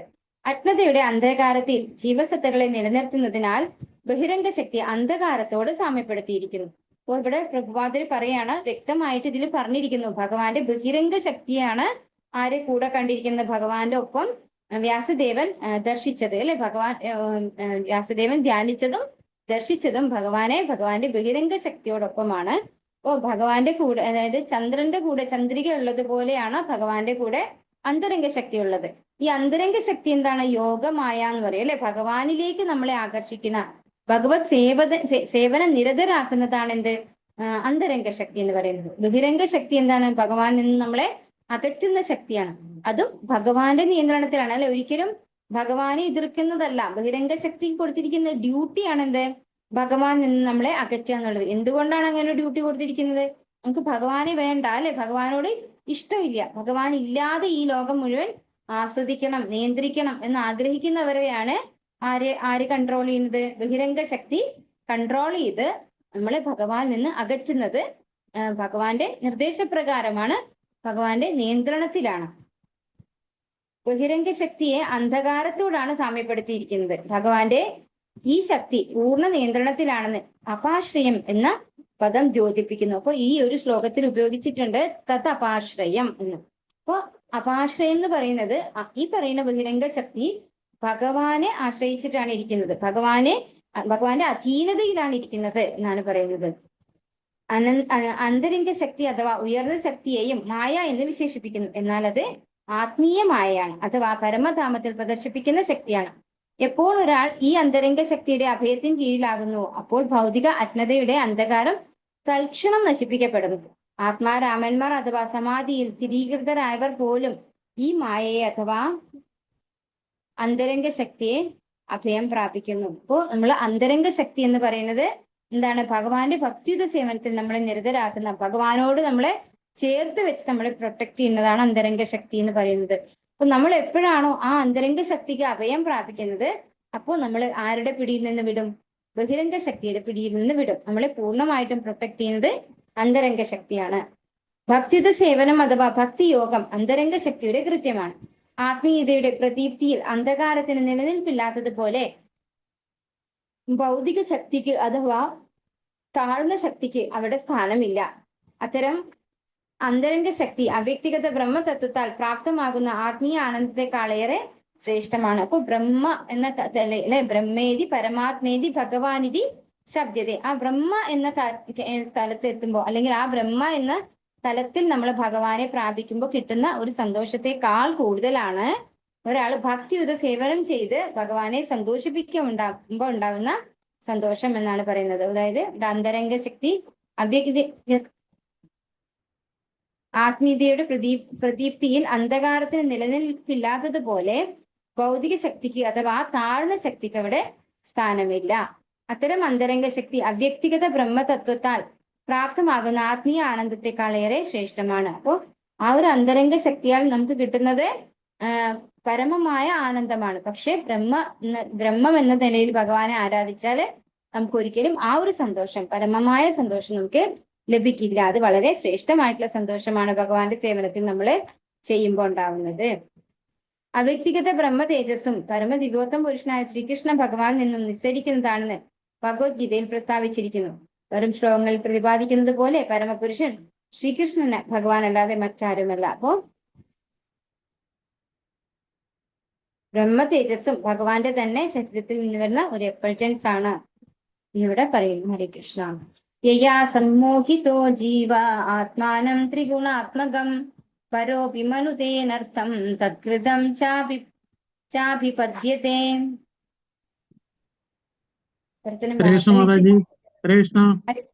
ഹരേ കൃഷ്ണ. മാതാജി കേൾക്കുന്നുണ്ട് മാതാജി. കഴിഞ്ഞ ശ്ലോകത്തിലെ നമ്മളിപ്പോ വായിച്ചതില് ഒരു ചെറിയ ഡൗട്ട് ഉണ്ടോ എന്ന് ചോദിച്ചോട്ടെ മാതാജി? മാതാജി അതിനകത്ത് പറയുന്നുണ്ട് അന്തരംഗ ശക്തിയെ അഥവാ പരമശക്തിയെ മായ എന്ന് വിശേഷിപ്പിക്കുന്നു. നമ്മള് ഇത്രയും നാൾ ഉദ്ദേശിച്ചിരുന്നത് ഈ ബഹിരംഗ ശക്തി ഭൗതികത ആയിട്ടുള്ളതെല്ലാം ബഹിരംഗ ശക്തിയാണ്, അത് മായയുടെ അധീനതയിലാണെന്നാണ് നമ്മൾ ഭഗവത്ഗീതയിൽ നിന്നൊക്കെ മനസ്സിലാക്കിയെന്ന് എനിക്ക് തോന്നുന്നത്. ഞാൻ അങ്ങനെ മനസ്സിലാക്കിയ പോലെ രണ്ട് മായയുണ്ട്. ഒന്ന് യോഗമായ, രണ്ട് മായയുണ്ട്. ഒന്ന് യോഗമായയാണ്, ഒന്ന് മഹാമായയാണ്. യോഗമായയാണ് അന്തരംഗ ശക്തി, മഹാമായയാണ് ബഹിരംഗ ശക്തി. രണ്ടും ഭഗവാന്റെ കൺട്രോളിൽ തന്നെയാണ്. പക്ഷെ യോഗമായ ചെയ്യുന്നത് നമ്മളെ ഭഗവാനിലേക്ക് അടുപ്പിക്കും. അതായത് നമ്മളിപ്പോ കൂടുതൽ ഭക്തിയുടെ സേവനം ചെയ്ത് പിന്നെ കൂടുതൽ നാമം ജപിക്കുക, അതുപോലെ ഭാഗവതം ഭഗവത്ഗീത ഒക്കെ വായിക്കുക, മറ്റു കാര്യങ്ങളിൽ നിന്നൊക്കെ, അതായത് ഭൗതികമായ കാര്യങ്ങളിൽ നിന്നൊക്കെ വിട്ടു നിന്നുകൊണ്ട് കൂടുതൽ ഭഗവാന്റെ ഭക്തി ചെയ്യുമ്പോൾ യോഗമായ ശക്തിയാണ് നമ്മളെ പുള്ള് ചെയ്ത് ഭഗവാനിലേക്ക് നമ്മളെ അടുപ്പിക്കുകയാണ് ചെയ്യുക. പക്ഷെ മഹാമായ എന്താ ചെയ്യാ? ഭഗവാനിൽ നിന്ന് നമ്മളെ അകറ്റുകയാണ് ചെയ്യുക. കാരണം നമ്മുടെ ആഗ്രഹം മുഴുവൻ ഭൗതികമായതാണ്. നമ്മൾ എക്സാമ്പിൾ പറയുകയാണെങ്കിൽ യശോദാമ്മ ഭഗവാനായി കണ്ടോണ്ടല്ല അല്ലെ എന്ന് ചെയ്തു കൊടുത്തത്, സ്വന്തം മകനായി കണ്ടോണ്ടാണ്. അവിടെ യോഗമായ ശക്തിയാണ് ഭഗവാനാണ് എന്നുള്ളത് ഭഗവാന്റെ ഭക്തന്മാരിൽ നിന്ന് മറയ്ക്കുന്നത്. അത് ഭഗവാന്റെ നിർദ്ദേശപ്രകാരമാണ് മറയ്ക്കുന്നത്. എന്തിനു വേണ്ടിയിട്ട്? ഭഗവാന് ആ ഒരു വാത്സല്യ രസം ആസ്വദിക്കാൻ വേണ്ടിയിട്ടാണ്. കാരണം യശോദാമ്മ മനസ്സിലാക്കാണ് ഭഗവാൻ പരമദിവ്യോത്തമ പുരുഷനായ ഭഗവാനാണെങ്കിൽ യശോദാമ്മ എന്താണ് ഇതുപോലെ ഈ വാത്സല്യത്തോടു കൂടി ഭഗവാനെ എടുക്കുക അങ്ങനെയുള്ള കാര്യങ്ങൾ ഒന്നും ചെയ്യില്ല അല്ലെ. ഭഗവാന് പാല് കൊടുക്കുക ഭഗവാന് വേണ്ടി, കാരണം ഭഗവാനാണ് എല്ലാവരെയും ഫീഡ് ചെയ്യുന്നത്. അങ്ങനെയുള്ള ഭഗവാനെ എനിക്ക് ഫീഡ് ചെയ്യേണ്ട ആവശ്യമില്ലല്ലോ എന്നും ആ അമ്മ ചിന്തിക്കുമല്ലോ. അപ്പോ ഭഗവാന് വേണ്ടത് എന്താണ്? ഇത് എന്റെ മകനാണ് എന്നുള്ള ആ ഒരു സ്നേഹവാത്സല്യത്തോടു കൂടി ആ അമ്മയുടെ സ്നേഹവാത്സല്യം ആഗ്രഹിച്ചു ഭഗവാൻ. അതുകൊണ്ട് യോഗമായ ശക്തി അവർക്ക് ഭഗവാനെ എന്നുള്ളതിൽ നിന്ന് മറയ്ക്കുന്നു. പക്ഷെ ഇവിടെ അവർക്ക് കർമ്മഫലങ്ങളോ ഒന്നും വരുന്നില്ല. കാരണം അവർ ഭഗവാന്റെ ശുദ്ധ ഭക്തന്മാരാണ്, അവർ പൂർണ്ണമായിട്ടും ഭഗവാനെ ആശ്രയിക്കുന്നവരുമാണ്. അതുകൊണ്ട് അവിടെ പ്രശ്നമില്ല. പക്ഷെ മഹാമായയിൽ നമ്മൾ പെടുമ്പോൾ എന്താണ്? നമ്മൾ ആ കർമ്മബന്ധനത്തിൽ വരികയാണ് ചെയ്യുന്നത്. നമ്മള് ഭഗവത്ഗീതയിൽ പഠിക്കുന്നുണ്ടല്ലോ, യത്നാർത്ഥ കർമ്മണോന്യത്ര ലോകോയം കർമ്മബന്ധന. നമ്മള് ഭഗവാന് വേണ്ടി അല്ലാതെ ചെയ്യുന്ന എന്ത് കർമ്മം എന്താണ് നമ്മൾ ഈ ഭൗതിക ലോകത്ത് ബന്ധിപ്പിക്കുകയാണ് ചെയ്യുന്നതെന്ന് ഭഗവത്ഗീതയിൽ പഠിക്കുന്നുണ്ട്. അപ്പൊ ഒന്ന് യോഗമായാണ്, മറ്റൊന്ന് മഹാമായാണ്. അത്രേ ഉള്ളൂ വ്യത്യാസം. രണ്ടും ഭഗവാന്റെ താങ്ക് യു മാതാജി. കൺട്രോളിലാണ്. താങ്ക് യു മാതാജി, മനസ്സിലായി. വിവർത്തനം. ഭൗതിക പ്രകൃതിയുടെ ത്രിഗുണങ്ങൾക്ക് അതീതനാണെങ്കിൽ തന്നെയും ഈ ബഹിരംഗ ശക്തി നിമിത്തം ജീവസത്ത സ്വയം ഭൗതിക ഉത്പന്നമാണെന്ന് ധരിക്കുകയും അപ്രകാരം ഭൗതിക ക്ലേശങ്ങളുടെ പ്രത്യാഘാതങ്ങൾക്ക് വിധേയനാവുകയും ചെയ്യുന്നു. അപ്പോൾ ഭൗതിക പ്രകൃതിയുടെ ത്രിഗുണങ്ങൾക്ക് അതീതനാണെങ്കിൽ തന്നെയും, എന്തുകൊണ്ടാണ് അതീതനാണെന്ന് പറയുന്നത്? ഭഗവത്ഗീതയിൽ ഭഗവാൻ പറയുന്നു, മമൈവാംശോ ജീവലോകേ ജീവഭൂത സനാതനഃ. സനാതന പറഞ്ഞ എന്താണ്? ഒരിക്കലും നാശമില്ലാത്തത് അല്ലെ, ജീവഭൂത സനാതന. ജീവഭൂത പറയുന്നത് സനാതനനാണ്. അതുകൊണ്ടാണ് ഇവിടെ പറയുന്നത് ഭൗതിക പ്രകൃതിയുടെ ത്രിഗുണങ്ങൾക്ക് അതീതനാണെങ്കിൽ തന്നെയും ഈ ബഹിരംഗ ശക്തി നിമിത്തം ജീവസത്ത സ്വയം ഭൗതിക ഉൽപ്പന്നമാണെന്ന് ധരിക്കുകയും അപ്രകാരം ഭൗതിക ക്ലേശങ്ങളുടെ പ്രത്യാഘാതങ്ങൾക്ക് വിധേയനാവുകയും ചെയ്യുന്നു. അപ്പോ നമ്മൾ വിചാരിക്കുന്നു ഞാൻ ഈ അച്ഛന്റെ ഈ അമ്മയുടെ മകളാണ് അല്ലെ, അങ്ങനെയാണ് നമ്മൾ അറിയുന്നത്. അപ്പോ ഈ ഭൗതിക പ്രകൃതിയുടെ ഒരു ഉൽപ്പന്നമാണ് ഞാൻ എന്ന് നമ്മൾ ചിന്തിക്കുന്നു. അതുകൊണ്ട് തന്നെ ഈ ഭൗതിക പ്രകൃതിയിലുള്ള ത്രിവിധ ക്ലേശങ്ങളും നമ്മൾ അനുഭവിക്കേണ്ടതായിട്ടും വരുന്നു. ഭാവാർത്ഥം ഇസി ഭക്തി വേദാന്ത സ്വാമി ശ്രീല പ്രഭുപാദ് കി ജയ്. ഭൗതികവാദികളായ ജീവാത്മാക്കളുടെ ദുരിതങ്ങൾക്കുള്ള മൂലഹേതുവും അതിന് സ്വീകരിക്കേണ്ടതായ പരിഹാര മാർഗങ്ങളും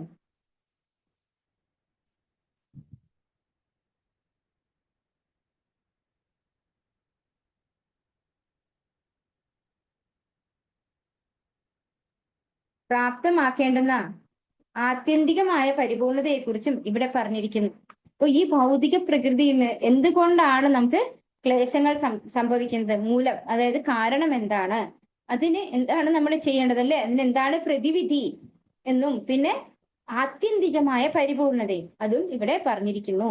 ഇവയൊക്കെ ഈ സവിശേഷ ശ്ലോകത്തിൽ പ്രതിപാദിച്ചിരിക്കുന്നു. ജീവാത്മാവ് വ്യവസ്ഥാപിതമായി ഭൗതിക പഞ്ചരബന്ധനങ്ങൾക്ക് അതീതനാണ്. അപ്പോൾ നമ്മൾ സനാതനരാണ്. അതുകൊണ്ടാണ് ഇവിടെ പറയുന്നത് ഈ ഭൗതികമായിട്ടുള്ള പഞ്ചരബന്ധങ്ങൾക്ക് അതീതനാണ്. ഭഗവത്ഗീതയിലും ഭഗവാൻ പറയുന്നുണ്ട് അല്ലെ, എന്താണ്? അച്ഛിദ്യോയം അചിന്യോയം അക്ലേശോയം. അതായത് നമ്മള് ജീവാത്മാവെന്ന് പറയുന്നത് മുറിക്കാൻ പറ്റില്ല, ഒന്നും നശിപ്പിക്കാൻ പറ്റാത്ത ഒന്നാണ് ഭഗവാൻ പറയുന്നുണ്ട്. അതുകൊണ്ടാണ് ഭൗതിക പഞ്ചരങ്ങൾക്ക് അതീതനാണ്. ഭൗതികത്തിലുള്ളതെല്ലാം എന്താണ്? ഒരിക്കൽ ജനിക്കുന്നു, പിന്നെ എന്താണ് വളരുന്നു, അത് കഴിഞ്ഞ് ക്ഷയിക്കുന്നു, നശിക്കുന്നു. ഇത് ഭൗതിക പ്രകൃതിയുടെ ഗുണമാണ്. അപ്പൊ ജീവാത്മാവ് എന്ന് പറയുന്നത് സനാതന ആണ്. അതുകൊണ്ട് തന്നെ അത് ഈ ഭൗതിക ബന്ധനങ്ങൾക്ക് അതീതനാണ്. എന്നാൽ അവൻ ഇപ്പോൾ ഭൗതിക ശക്തിയാൽ തടവിലാക്കപ്പെട്ടിരിക്കുന്നു. ആകയാൽ താൻ ഭൗതിക ഉൽപ്പന്നങ്ങളിൽ ഒന്നാണെന്ന് അവൻ സ്വയം വിചാരിക്കുന്നു. മാത്രവുമല്ല ഈ അപവിത്ര ബന്ധത്താൽ ഭൗതിക പ്രകൃതിയുടെ ഗുണങ്ങൾക്ക് വിധേയനായി പരിശുദ്ധനായ ആത്മീയ സത്ത ഭൗതിക ക്ലേശങ്ങൾ അനുഭവിക്കുന്നു. ജീവാത്മാവ് സ്വയം ഭൗതിക ഉത്പന്നമാണെന്ന് തെറ്റിദ്ധരിക്കുന്നു. ഭൗതിക ഉപാധികളുടെ സ്വാധീനതയിലുള്ള ജീവാത്മാവിന്റെ പ്രസ്തുത തലതിരിഞ്ഞ ചിന്തയും വികാരവും ഇച്ഛയും എല്ലാം അവന് സ്വാഭാവികമായവയല്ല. എന്നാൽ അവന് അവന്റേതായ സാധാരണ ചിന്തകളും വികാരങ്ങളും ആഗ്രഹങ്ങളും ഒക്കെയുണ്ട്. ചിന്താശക്തിയോ ആഗ്രഹമോ വികാരമോ ഇല്ലാത്തതല്ല ജീവസത്തയുടെ യഥാർത്ഥ അവസ്ഥ. അപ്പോ നമ്മൾ വിചാരിക്കുന്നത് പോലെ ഈ ഒരു ലോകത്ത് മാത്രമല്ല ഈ പറഞ്ഞ കാര്യങ്ങൾ അല്ലെ. എന്തൊക്കെയാണ് പറഞ്ഞിരിക്കുന്നത്? ചിന്ത, വികാരം, ആഗ്രഹം അല്ലെ, ഇച്ഛ, ഇതൊന്നും എന്താണ് ഈ ഒരു ലോകത്തിന്റെ മാത്രം പ്രത്യേകതയല്ല. ഇത് എവിടെയും ഉണ്ട്, ആധ്യാത്മിക ലോകത്തുണ്ട്. പക്ഷെ ആധ്യാത്മിക ലോകത്ത് എന്താണ്? നമ്മൾ അതീന്ദ്രിയമാണ്. അതുപോലെ നമ്മുടെ ഭൗതിക മാലിന്യങ്ങൾ ഒന്നുമില്ലാത്തതാണ് എന്ത്? നമ്മുടെ ചിന്തയും വികാരവും ആഗ്രഹവും എല്ലാം. പക്ഷെ ഇവിടെ നമ്മൾ ഈ ഭൗതിക പ്രകൃതിയിൽ വന്ന് ഈ ഭൗതിക പ്രകൃതിയിലെ ഒരു ഉൽപ്പന്നമാണെന്ന് വിചാരിച്ചുകൊണ്ട് നമ്മള് ഭൗതിക പ്രകൃതിയുടെ 3 വിധ ഗുണങ്ങളിലൂടെ കടന്നുപോയി അതനുസരിച്ചുള്ള ബുദ്ധിമുട്ടുകൾ, ക്ലേശങ്ങൾ നമ്മൾ അനുഭവിക്കുകയാണ് ചെയ്യുന്നത്. പക്ഷെ നമുക്ക് ഈ പറഞ്ഞ ചിന്തയും വികാരവും ഇച്ഛയും ഒക്കെ നമുക്ക് ആധ്യാത്മിക ലോകത്തുണ്ട്. കാരണം എന്തുകൊണ്ടാണ്? നമ്മൾ സനാതന അല്ലെ, നമുക്ക് അവിടെ ഒരു അതീന്ദ്രിയ ശരീരം കിട്ടും, അതിലൊരിക്കലും നാശമില്ലാത്തതുമാണ്. അവിടെ ഈ പറയുന്നതെല്ലാം ഉണ്ട്. നമ്മൾ ഭഗവത്ഗീതയിൽ 15-ാം അധ്യായത്തിൽ നമ്മൾ പഠിക്കുന്നുണ്ട്, ഒരു തലതിരിഞ്ഞ വൃക്ഷം അല്ലെ, നമ്മളൊരു ജലാശയത്തിൽ പോയാൽ എങ്ങനെയാണ് വൃക്ഷം തലകീഴായിട്ട് നിൽക്കുന്നത് കാണുന്നത്, അതുപോലെയാണ് ആധ്യാത്മിക ലോകത്തിന്റെ ഒരു തലകീഴായിട്ടുള്ള പതിപ്പാണ് എന്ത് ഈ ഭൗതിക ലോകത്തിലുള്ളത് എന്ന് പറയുന്നുണ്ട്. അപ്പൊ എല്ലാ കാര്യങ്ങളും ഇവിടെയുണ്ട്, ആധ്യാത്മിക ലോകത്തുണ്ട്. പക്ഷെ അവിടെ പ്യോർ ആണ് എല്ലാം. ഒന്നും ഭൗതികമായ ആഗ്രഹങ്ങളോ അങ്ങനെ ഇന്ദ്രിയ സംതൃപ്തിയോ ഒന്നും അല്ല അവിടെ ഉള്ളത്. അതല്ലാതെയുള്ള കാര്യങ്ങൾ, അതീന്ദ്രിയമായിട്ടുള്ള കാര്യങ്ങളാണ് അവിടെയുള്ളത്. അപ്പോ ഇവിടെ പറയുന്നു, ചിന്തയും വികാരവും ഇച്ഛയും അവന് സ്വാഭാവികമായവയില്ല, എന്നാൽ അവന് അവൻ്റെതായ സാധാരണ ചിന്തകളും വികാരങ്ങളും ആഗ്രഹങ്ങളും ഒക്കെ ഉണ്ട്. ചിന്താശക്തിയോ ആഗ്രഹമോ വികാരമോ ഇല്ലാത്തതല്ല ജീവസത്തയുടെ യഥാർത്ഥ അവസ്ഥ. ബദ്ധജീവാത്മാവിന്റെ യഥാർത്ഥ ജ്ഞാനം ഇപ്പോൾ അജ്ഞതയാൽ ആവരണം ചെയ്യപ്പെട്ടിരിക്കുന്നു എന്ന് ഭഗവത്ഗീതയിലും സ്ഥിരീകരിച്ചിരിക്കുന്നു. അപ്പോൾ ഈ ജ്ഞാനം എന്ന് പറയുന്നത് എല്ലാവരിലും ഉള്ളതാണ്. എന്തുകൊണ്ടാണ്? ഭഗവാൻ തന്നെ നമ്മുടെ കൂടെ ഉണ്ട് അല്ലെ. അപ്പൊ എപ്പോഴാണോ നമ്മുടെ ഈ ആവരണം മാറുന്നത്, അപ്പോൾ നമുക്ക് ഒരു കർട്ടൻ മാറ്റിയ പോലെ നമ്മൾ എല്ലാവരും ഒരുപക്ഷെ അത് എക്സ്പീരിയൻസ് ചെയ്തിട്ടുണ്ടാവും. കാരണം നമ്മൾ എല്ലാവരും ഭൗതികതയിൽ ജീവിച്ച ആൾക്കാരാണ് അല്ലെ. എങ്ങനെയാണ് നമുക്ക് ഈ ഭൗതികത അല്ല ചെയ്യേണ്ടത്, ഭഗവാന്റെ സേവനമാണെന്ന് തിരിച്ചറിയണമെങ്കിൽ ഓഫ് കോഴ്സ് അല്ലെ, അവിടെ എന്തായാലും ആ ഒരു കർട്ടൻ ഭഗവാൻ മാറ്റുമ്പോൾ മാത്രമാണ് നമുക്ക് ഭഗവാന്റെ സേവനത്തിലേക്ക് വരാൻ സാധിക്കുക. അല്ലാച്ചാല് എല്ലാ മനുഷ്യരും എന്താണ് ഈ ഭൗതികമായിട്ടുള്ള കാര്യങ്ങൾ മാത്രം ചെയ്താണ് ഇവിടെ ജീവിക്കുന്നത്. അപ്പോൾ അങ്ങനെയുള്ള ആ ഒരു ജ്ഞാനം നമുക്ക് അജ്ഞാനത്താൽ ആവരണം ചെയ്യപ്പെട്ടിരിക്കുന്നു. ഭഗവത്ഗീതയിലും ഇത് സ്ഥിരീകരിച്ചിട്ടുണ്ട്. ഇപ്രകാരം ജീവാത്മാവ് പരമമായ അവ്യക്തിഗത ബ്രഹ്മമാണെന്ന തത്വത്തെ ഇവിടെ ഖണ്ഡിച്ചിരിക്കുന്നു. ജീവസത്തയ്ക്ക് തന്റെ യഥാർത്ഥ നിരുപാധിക അവസ്ഥയിലും സ്വന്തമായ ചിന്താധാരയുണ്ട് എന്ന വസ്തുത ഈ തത്വത്തെ തെറ്റെന്ന് നിരൂപിക്കുന്നു. വർത്തമാന ബദ്ധാവസ്ഥ ബഹിരംഗ ശക്തിയുടെ സ്വാധീനം നിമിത്തമാണ്. ഇതിനർത്ഥം മായാശക്തി മുൻകൈയെടുക്കുകയും പരമപുരുഷനായ ഭഗവാൻ അകന്നു നിൽക്കുന്നു എന്നുമാണ്. ബഹിരംഗ ശക്തിയാൽ ജീവാത്മാവ് വ്യാമോഹിതനായി തീരണമെന്ന് ഭഗവാൻ ആഗ്രഹിക്കുന്നില്ല. ഈ പരമാർത്ഥത്തെ കുറിച്ച് പൂർണ്ണ ബോധവതിയാണ് ബഹിരംഗ ശക്തി. ഇവിടെ എന്താ പറയുന്നത്? ജീവാത്മാവ് എന്ന് പറയുന്നത് ഈ ബ്രഹ്മത്തിൽ അലിഞ്ഞു ചേരേണ്ട ഒന്നല്ല. അതായത് പാലിൽ പഞ്ചസാര അലിയുന്നത് പോലെ നമുക്ക് ഒരിക്കലും ഭഗവാനിൽ അലിയാൻ പറ്റില്ല. കാരണം എന്തുകൊണ്ടാണ്?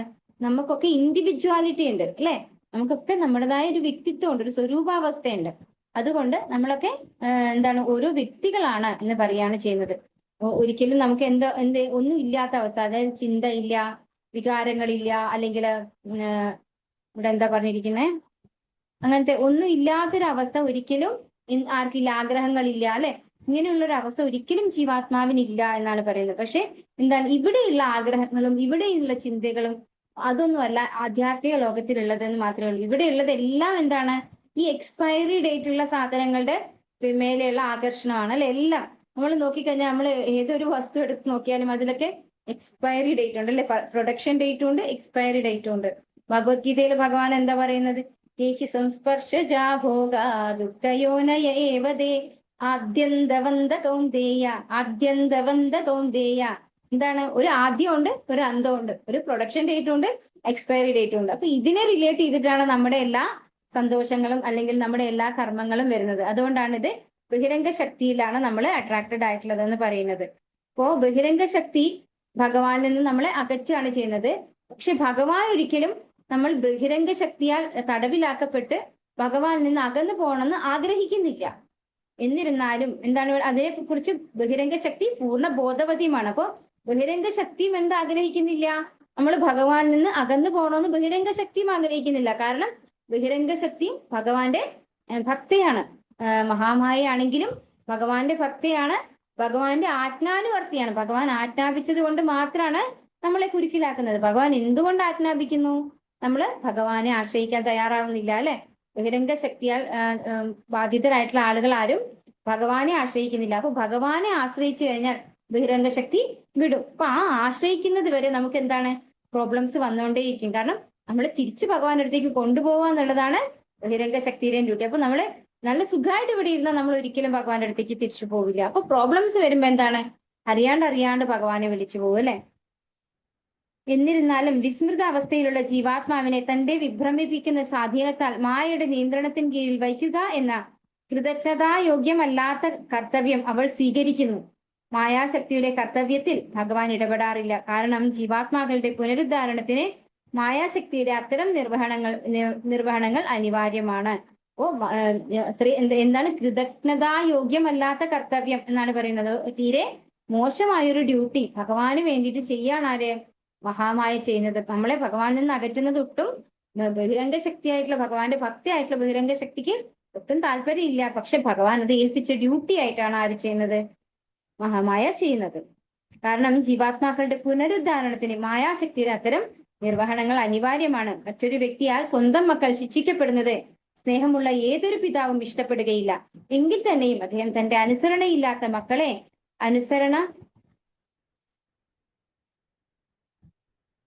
അനുസരണ ഉള്ളവരാക്കി തീർക്കാൻ കർക്കശക്കാരനായ ഒരാളുടെ ശിക്ഷണത്തിൽ വിടുന്നു. അതേസമയം വാത്സല്യ സമ്പൂർണനായ സർവശക്തനായ പിതാവായ ഭഗവാൻ ബദ്ധാത്മാവിന്റെ മോചനം അഥവാ മായാശക്തിയുടെ മുഷ്ടിബന്ധനത്തിൽ നിന്നുള്ള ആശ്വാസം ആഗ്രഹിക്കുന്നു. അപ്പോ ഇവിടെ നമ്മളെ ഒരു ടീച്ചറാണത്. മഹാമായ എന്ന് പറയുന്നത് നമ്മള് അച്ഛൻ പറഞ്ഞാൽ കേൾക്കാത്ത കുട്ടികളാണ് അല്ലെ. ബദ്ധാത്മാക്കളായിട്ടുള്ള ആളുകള് ഭഗവാനായിട്ടുള്ള, അതായത് അച്ഛനായിട്ടുള്ള ഭഗവാനെ അനുസരിക്കാത്തത് കൊണ്ട് അദ്ദേഹം എന്ത് ചെയ്തു? ഒരു ട്യൂഷൻ ടീച്ചറെ വെച്ചു അല്ലെ, പണിഷ് ചെയ്ത് പഠിപ്പിക്കാനായിട്ട്. ആ ടീച്ചറാണ് ആര്? മഹാമായ എന്ന് പറയുന്നു. അപ്പൊ നമ്മളെ അങ്ങനെ ശിക്ഷണം തന്നുകൊണ്ട് പഠിപ്പിക്കാൻ വേണ്ടി ഒരു വിധമൊന്നും ഒരു അച്ഛനും അങ്ങനെ ചെയ്യില്ല അല്ലെ. അത്രയും അനുസരിക്കാത്തവരായതുകൊണ്ടാണ് മഹാമായയുടെ പിടിയിൽ നമുക്ക് വരേണ്ടി വന്നിരിക്കുന്നത്. അപ്പോ അഥവാ മായാശക്തിയുടെ മുഷ്ടിബന്ധനത്തിൽ നിന്നുള്ള ആശ്വാസം ആഗ്രഹിക്കുന്നു. അതായത് ഭഗവാനെ ആശ്രയിക്കാൻ വേണ്ടിയാണ് അവരെ ഏർപ്പാട് ചെയ്തിരിക്കുന്നത് അല്ലെ. അവര് പണിഷ് ചെയ്യുമ്പോഴെങ്കിലും നമ്മൾ ഭഗവാന്റെ അടുത്തേക്ക് ഓടിച്ചെല്ലണം, ഭഗവാനോട് രക്ഷിക്കാൻ വേണ്ടിയിട്ട് റിക്വസ്റ്റ് ചെയ്യണം. രാജാവ് അനുസരണ ശീലമില്ലാത്ത പ്രജകളെ കാരാഗ്രഹത്തിൽ അടയ്ക്കുന്നു. എന്നാൽ ചിലപ്പോഴൊക്കെ കുറ്റവാളികളുടെ മോചനം ആഗ്രഹിക്കാൻ രാജാവ് സ്വയം തടവറ സന്ദർശിച്ച് അവരുടെ ഉദ്ധാരണത്തിനായി വ്യവഹാരം നടത്തുകയും അപ്രകാരം അവർ സ്വതന്ത്രരാക്കപ്പെടുകയും ചെയ്യുന്നു. അതുപോലെ പരമപുരുഷനായ ഭഗവാൻ അദ്ദേഹത്തിന്റെ സാമ്രാജ്യത്തിൽ നിന്നും മായാശക്തിയുടെ രാജ്യത്തിൽ അവതരിക്കുകയും ഭഗവത്ഗീതയുടെ രൂപത്തിൽ നേരിട്ട് പ്രശമനം നൽകുകയും ചെയ്യുന്നു. മായാശക്തിയുടെ വഴികളെ മറികടക്കുക അത്യന്തം പ്രയാസമാണെങ്കിൽ തന്നെയും ഭഗവാന്റെ പാതാരവിന്ദങ്ങളെ ശരണം പ്രാപിക്കുന്ന ഒരുവൻ പരമപുരുഷനായ ഭഗവാന്റെ ആജ്ഞയാൽ മോചിപ്പിക്കപ്പെടുമെന്ന് ഭഗവത്ഗീതയിൽ ഭഗവാൻ സ്വയം പ്രബോധിപ്പിക്കുന്നു. അപ്പോ നമ്മള് അറസ്റ്റിലാണ്, ജയിലിലാണ് അല്ലെ. ഈ ജയില്, കാരാഗ്രഹം എന്ന് പറയുന്നതാണ് ഈ ഭൗതിക ലോകം. ദുഃഖാലയം അശാശ്വതം, അതാണ് നമുക്ക് കിട്ടിയിരിക്കുന്ന കാരാഗ്രഹമാണ് ഈ ഭൗതിക ലോകം എന്ന് പറയുന്നത്. അപ്പൊ ഈ കാരാഗ്രഹത്തിൽ നമ്മള് സാധാരണയായിട്ട് ഈ എന്താ പറയാ, പ്രധാനമന്ത്രി അല്ലെങ്കിൽ പ്രസിഡന്റ് ഒക്കെ ആ ജയിലില് കുറ്റവാളികളെ സന്ദർശിക്കാറുണ്ട് അല്ലെ. അങ്ങനെ സന്ദർശിക്കുമ്പോൾ അതില് ഇപ്പോ പരിവർത്തനം വന്നിട്ടുള്ള ആളുകൾക്ക് ജയിൽ മോചിതരാക്കാറുണ്ട്. അപ്പൊ അതുപോലെയാണ് ഭഗവാൻ. ശരിക്കും ഭഗവാന്റെ ആധ്യാത്മിക ലോകത്തിലെ ധാമത്തിലാണ് ഭഗവാൻ ഉള്ളത്. ആ ഭഗവാൻ താഴേക്ക് ഇറങ്ങി വരുന്നത് എന്തിനു വേണ്ടിയിട്ടാണ്? നമുക്ക് ഭഗവാനെ ദർശിക്കുകയും ഭഗവാന്റെ കഥകളൊക്കെ കേൾക്കാനും ഒക്കെ ലീലകൾ ഇവിടെ ഉണ്ടാവുകയാണ് അല്ലെ. ഭഗവാൻ ലീലകൾ ആടാനാണ് വരുന്നത്. അപ്പോ ജന്മ കർമ്മജമേ ദിവ്യം ഏവം യോ വേതി തത്വതഃ തിക്വാ ജന്മം തിക്വാ ദേഹം പുനർജന്മ നൈതി മാമേതി സോർജുന. ഭഗവാന്റെ ജന്മകർമ്മങ്ങളൊക്കെ ദിവ്യമാണ്. അപ്പോ നമ്മൾ അത് ചൊല്ലുന്നതിലൂടെ അല്ലെങ്കിൽ പറയുന്നതിലൂടെ ശ്രവിക്കുന്നതിലൂടെ നമ്മുടെ ഉള്ളിലുള്ള മാലിന്യങ്ങളെല്ലാം ഇല്ലാതെയായി ഭഗവാന്റെ ക്വാളിറ്റീസ് അല്ലെ, ഗുണങ്ങളാണ് നമുക്ക് കിട്ടുന്നത്. അങ്ങനെ നമുക്ക് ഭഗവാനോട് ആകർഷണം ഉണ്ടാവുന്നു, തിരിച്ച് ഭഗവത് ധാമത്തിലേക്ക് പോകാനുള്ള അവസരം കിട്ടുന്നു. അതിനു വേണ്ടിയാണ് ഭഗവാൻ തന്റെ സാമ്രാജ്യത്തിൽ നിന്ന് ഇവിടെ ഇറങ്ങി വന്ന് നമുക്ക് വേണ്ടി ലീലകളാടുന്നത്. ഭഗവത്ഗീത ഉപദേശം തന്നു അല്ലെ, നേരിട്ട് ഭഗവാൻ തരാണ് ഉപദേശം. അങ്ങനെ ഓരോ ബദ്ധാത്മാവിനെയും തന്നിലേക്ക് ആകർഷിച്ച് തന്റെ അടുത്തേക്ക് തിരിച്ചു കൊണ്ടുപോയി സുഖമായിട്ടിരുത്താനാണ് ഭഗവാൻ ആഗ്രഹിക്കുന്നത്. ഒരിക്കലും മായയുടെ പണിഷ്മെന്റിനകത്തിരിക്കാൻ തന്റെ മക്കളെ ഇരുത്താൻ ഭഗവാൻ ആഗ്രഹിക്കുന്നില്ല. ഭഗവത്ഗീതയില് ഭഗവാൻ എന്താ പറയുന്നത്? ദേവി ഹേഷാ ഗുണമയി മമ മായ ദുരത്യയ മാമേവയേ പ്രപദ്യന്തേ മായാമേ താം തരന്തി തേ.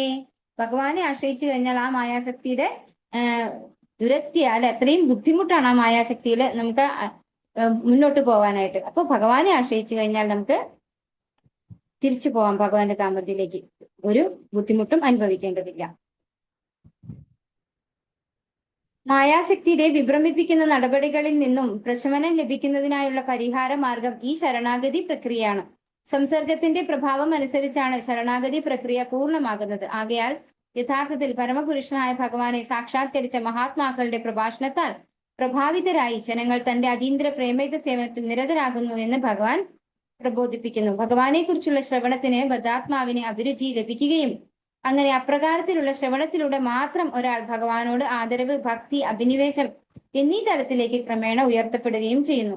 ശരണാഗതി മാർഗത്തിലൂടെയാണ് ഈ സമ്പൂർണ്ണ പ്രവർത്തനവും പരിപൂർണമാകുന്നത്. അപ്പോൾ ഭഗവാൻ ശരണാഗതി പ്രാപിക്കുന്നതിലൂടെ നമുക്ക് ഭഗവാനെ കുറിച്ച് കേൾക്കാനും, ഭഗവാനെ കുറിച്ച് കേട്ട് കഴിഞ്ഞാൽ എന്താണ്, നമുക്ക് കുറേശ്ശെയായിട്ട് ഭഗവാനോടൊരു ഭക്തി തോന്നുന്നു, ആദരവ് തോന്നുന്നു, ഭഗവാനോട് അടുക്കാനുള്ള ആഗ്രഹം നമുക്ക് കൂടി വരികയാണ് ചെയ്യുക. അപ്പോൾ അതിന്റെ ഫസ്റ്റ് സ്റ്റെപ്പ് എന്ന് പറയുന്നത് ശരണാഗതിയാണ്. ശരണാഗതി മാർഗത്തിലൂടെയാണ് ഈ സമ്പൂർണ്ണ പ്രവർത്തനവും പരിപൂർണമാകുന്നത്. ഇവിടെയും അത് തന്നെയാണ് ഭഗവാൻ തന്റെ അവതാരമായ വ്യാസദേവനിലൂടെ ഉദ്ബോധിപ്പിക്കുന്നത്. അന്തർവർത്തിയും ബാഹ്യവർത്തിയുമായ ആത്മീയ ആചാര്യനായ ഭഗവാൻ സ്വയവും ഭഗവാന്റെ ബഹിരംഗ ശക്തി നിമിത്തമായ ദണ്ഡന നടപടി എന്നീ ഇരു പ്രകാരത്തിലും ഭഗവാനാൽ ബദ്ധാത്മാക്കൾ വീണ്ടെടുക്കപ്പെടുന്നു എന്ന് വിവക്ഷിക്കുന്നു. അപ്പോൾ ഭഗവാൻ രണ്ട് വിധത്തിലാണ് നമ്മളെ ഭഗവാനിലേക്ക് അടുപ്പിക്കുന്നത്. എന്താണ് ഒരു പ്രോസസ്സ്? എന്താണ് അതായത് അകത്തും പുറത്തും അല്ലെ, അകത്ത് ചൈത്യഗുരുവായിട്ടും പുറത്തുനിന്ന് ആധ്യാത്മിക ആചാര്യനായിട്ടും ഭഗവാൻ നമുക്ക് ജ്ഞാനം പകർന്നു നമ്മളെ ഭഗവാന്റെ ധാമത്തിലേക്ക് തിരിച്ചു കൊണ്ടുപോകുന്നു. ഇനി അതിന് താല്പര്യമില്ലാത്ത ആൾക്കാരെ എന്താ ചെയ്യുന്നത്? ബഹിരംഗ ശക്തിയുടെ കയ്യിൽ കൊടുക്കുകയാണ് ചെയ്യുന്നത്. അവിടെ ദണ്ഡന നടപടിയാണ്. അപ്പൊ ഇങ്ങനെ രണ്ട് വിധത്തിലാണ്. ഒന്ന് എന്താണ്, അകത്തും പുറത്തും ഭഗവാനുണ്ട് അല്ലെ, അകത്തിരുന്നുകൊണ്ട് ചൈത്യഗുരുവായിട്ടും പുറത്ത് ബാഹ്യമായിട്ട് ആധ്യാത്മിക ആചാര്യനായിട്ട് വന്ന് നമുക്ക് ജ്ഞാനം പകർന്ന് നമ്മളെ ഭഗവത് ധാമത്തിലേക്ക് തിരിച്ചു കൊണ്ടുപോകുന്നു. ഇനി അതിന് താല്പര്യമില്ലാത്ത മൂഢരായിട്ടുള്ള ബദ്ധാത്മാക്കളെ ബഹിരംഗ ശക്തിയുടെ കയ്യിൽ കൊടുത്ത് പണിഷ് ചെയ്യാൻ പറയുന്നു അല്ലെ. ആ പണിഷ്മെന്റിലൂടെ, ദണ്ഡന നടപടികളിലൂടെ നമ്മൾ ഒരിക്കൽ തിരിച്ച് ഭഗവാന്റെ ധാമത്തിലേക്ക് പോകും.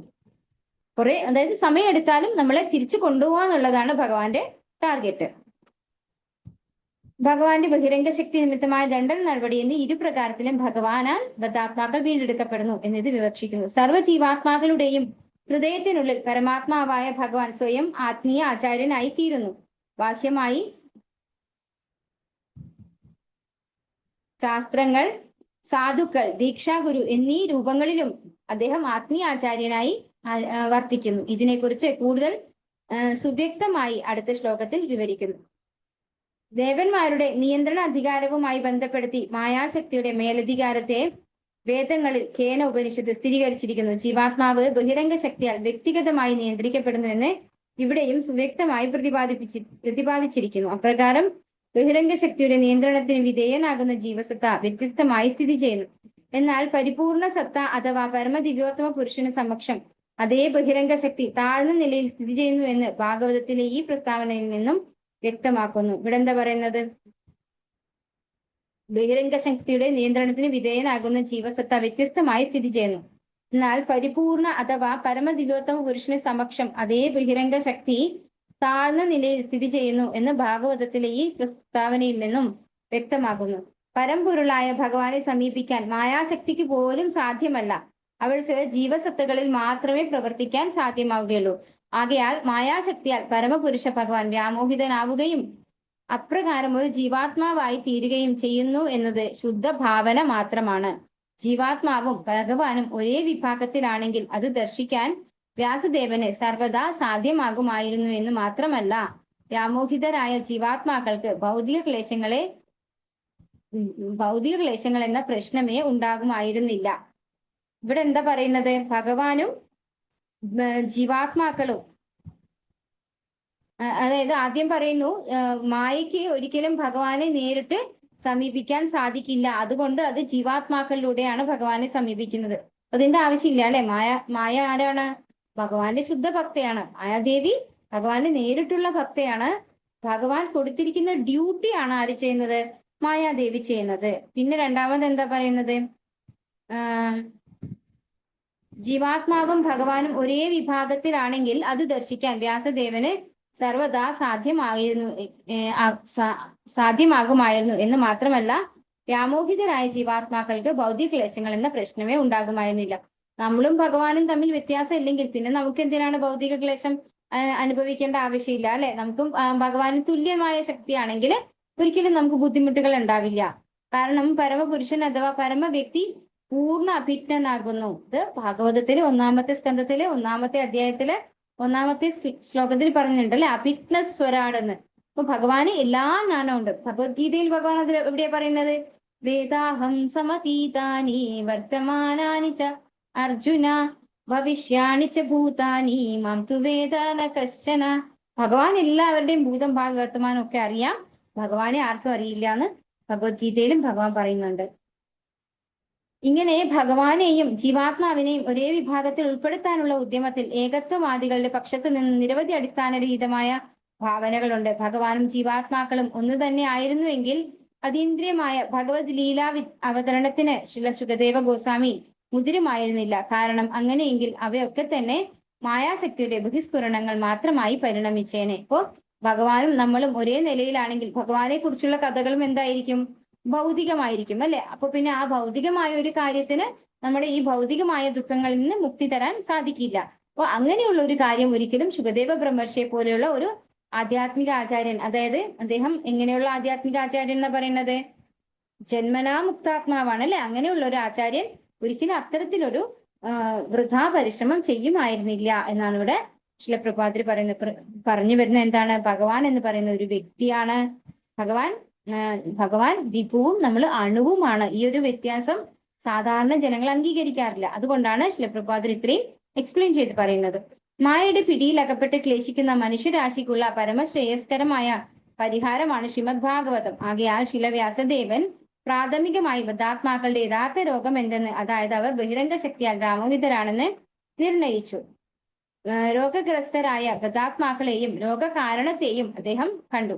അപ്പോൾ ശരിക്കും അവരെ ഈ ഒരു പ്രോബ്ലത്തിൽ നിന്ന് പുറത്തു കടത്തണമെങ്കിൽ അവരുടെ പ്രോബ്ലം എന്താണെന്ന് അറിയണം അല്ലെ? അങ്ങനെയാണെങ്കിൽ മാത്രമേ നമുക്ക് അതിനുള്ള പരിഹാരം നിശ്ചയിക്കാൻ സാധിക്കുള്ളൂ. അപ്പൊ യഥാർത്ഥ രോഗം എന്താണ്? അവരെ ബഹിരംഗ ശക്തിയാൽ വ്യാമോഹിതരായി തീർന്നിരിക്കുകയാണ് അല്ലെ? അതിന് പുറത്തു കടക്കാൻ എന്താ വേണ്ടത്? ശ്രീമദ് ഭാഗവതം, ഭഗവാനെ കുറിച്ച് പ്രതിപാദിക്കുന്ന ശ്രീമദ് ഭാഗവതം അതീന്ദ്രിയമായിട്ടുള്ള ശാസ്ത്രമാണ്.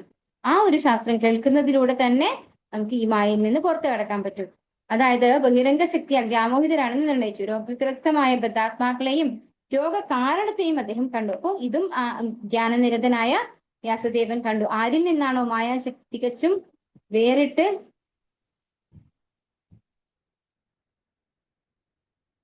നിൽക്കുന്നത്, ആ പരിപൂർണനായ പരമപുരുഷനെയും അദ്ദേഹം ദർശിച്ചു. അപ്പോൾ ഭഗവാനെയും കണ്ടു, മഹാമായയെയും കണ്ടു. പരിഹാര മാർഗങ്ങൾ അടുത്ത ശ്ലോകത്തിൽ നിർദ്ദേശിച്ചിരിക്കുന്നു. പരമദിവ്യോത്തമ പുരുഷനും ജീവാത്മാവും നിസ്സന്ദേഹം ഗുണപരമായി ഒന്നാകുന്നു. എന്നാൽ ഭഗവാൻ മായാശക്തിയുടെ നിയന്ത്രകനും ജീവസത്തുക്കൾ മായാശക്തിയാൽ നിയന്ത്രിക്കപ്പെടുന്നവരുമാകുന്നു. ആകയാൽ ഭഗവാനും ജീവാത്മാക്കളും ഒരേ സമയം ഏകരും ഭിന്നരുമാകുന്നു. മറ്റൊരു കേന്ദ്ര ആശയം ഇവിടെ സ്പഷ്ടമാക്കുന്നത് എന്തെന്നാൽ ഭഗവാനും ജീവസത്തുക്കളും തമ്മിലുള്ള നിത്യബന്ധം അതീന്ദ്രിയമാകുന്നു. അല്ലാത്ത പക്ഷം ബദ്ധാത്മാക്കളെ മായയുടെ പിടിയിൽ നിന്നും വീണ്ടെടുക്കാൻ ഭഗവാൻ ശ്രമിക്കുമായിരുന്നില്ല. അതേപ്രകാരം ജീവാത്മാവും ഭഗവാനോടുള്ള തന്റെ സ്വാഭാവികമായ പ്രേമത്തെയും മമതയെയും പുനരുജ്ജീവിപ്പിക്കേണ്ടതുണ്ട്. അതാണ് ജീവസത്തയുടെ പരമമായ പൂർണ്ണത. ആ ജീവിത ലക്ഷ്യത്തെ ഉദ്ദേശമാക്കിക്കൊണ്ട് ശ്രീമദ് ഭാഗവതം ബദ്ധജീവാത്മാവിനെ ചികിത്സിക്കുന്നു. അപ്പൊ എങ്ങനെയാണ് ഈ ട്രീറ്റ്മെന്റ് വരുന്നത്? അത് നെക്സ്റ്റ് ശ്ലോകത്തിലാണ് പറയുന്നത്.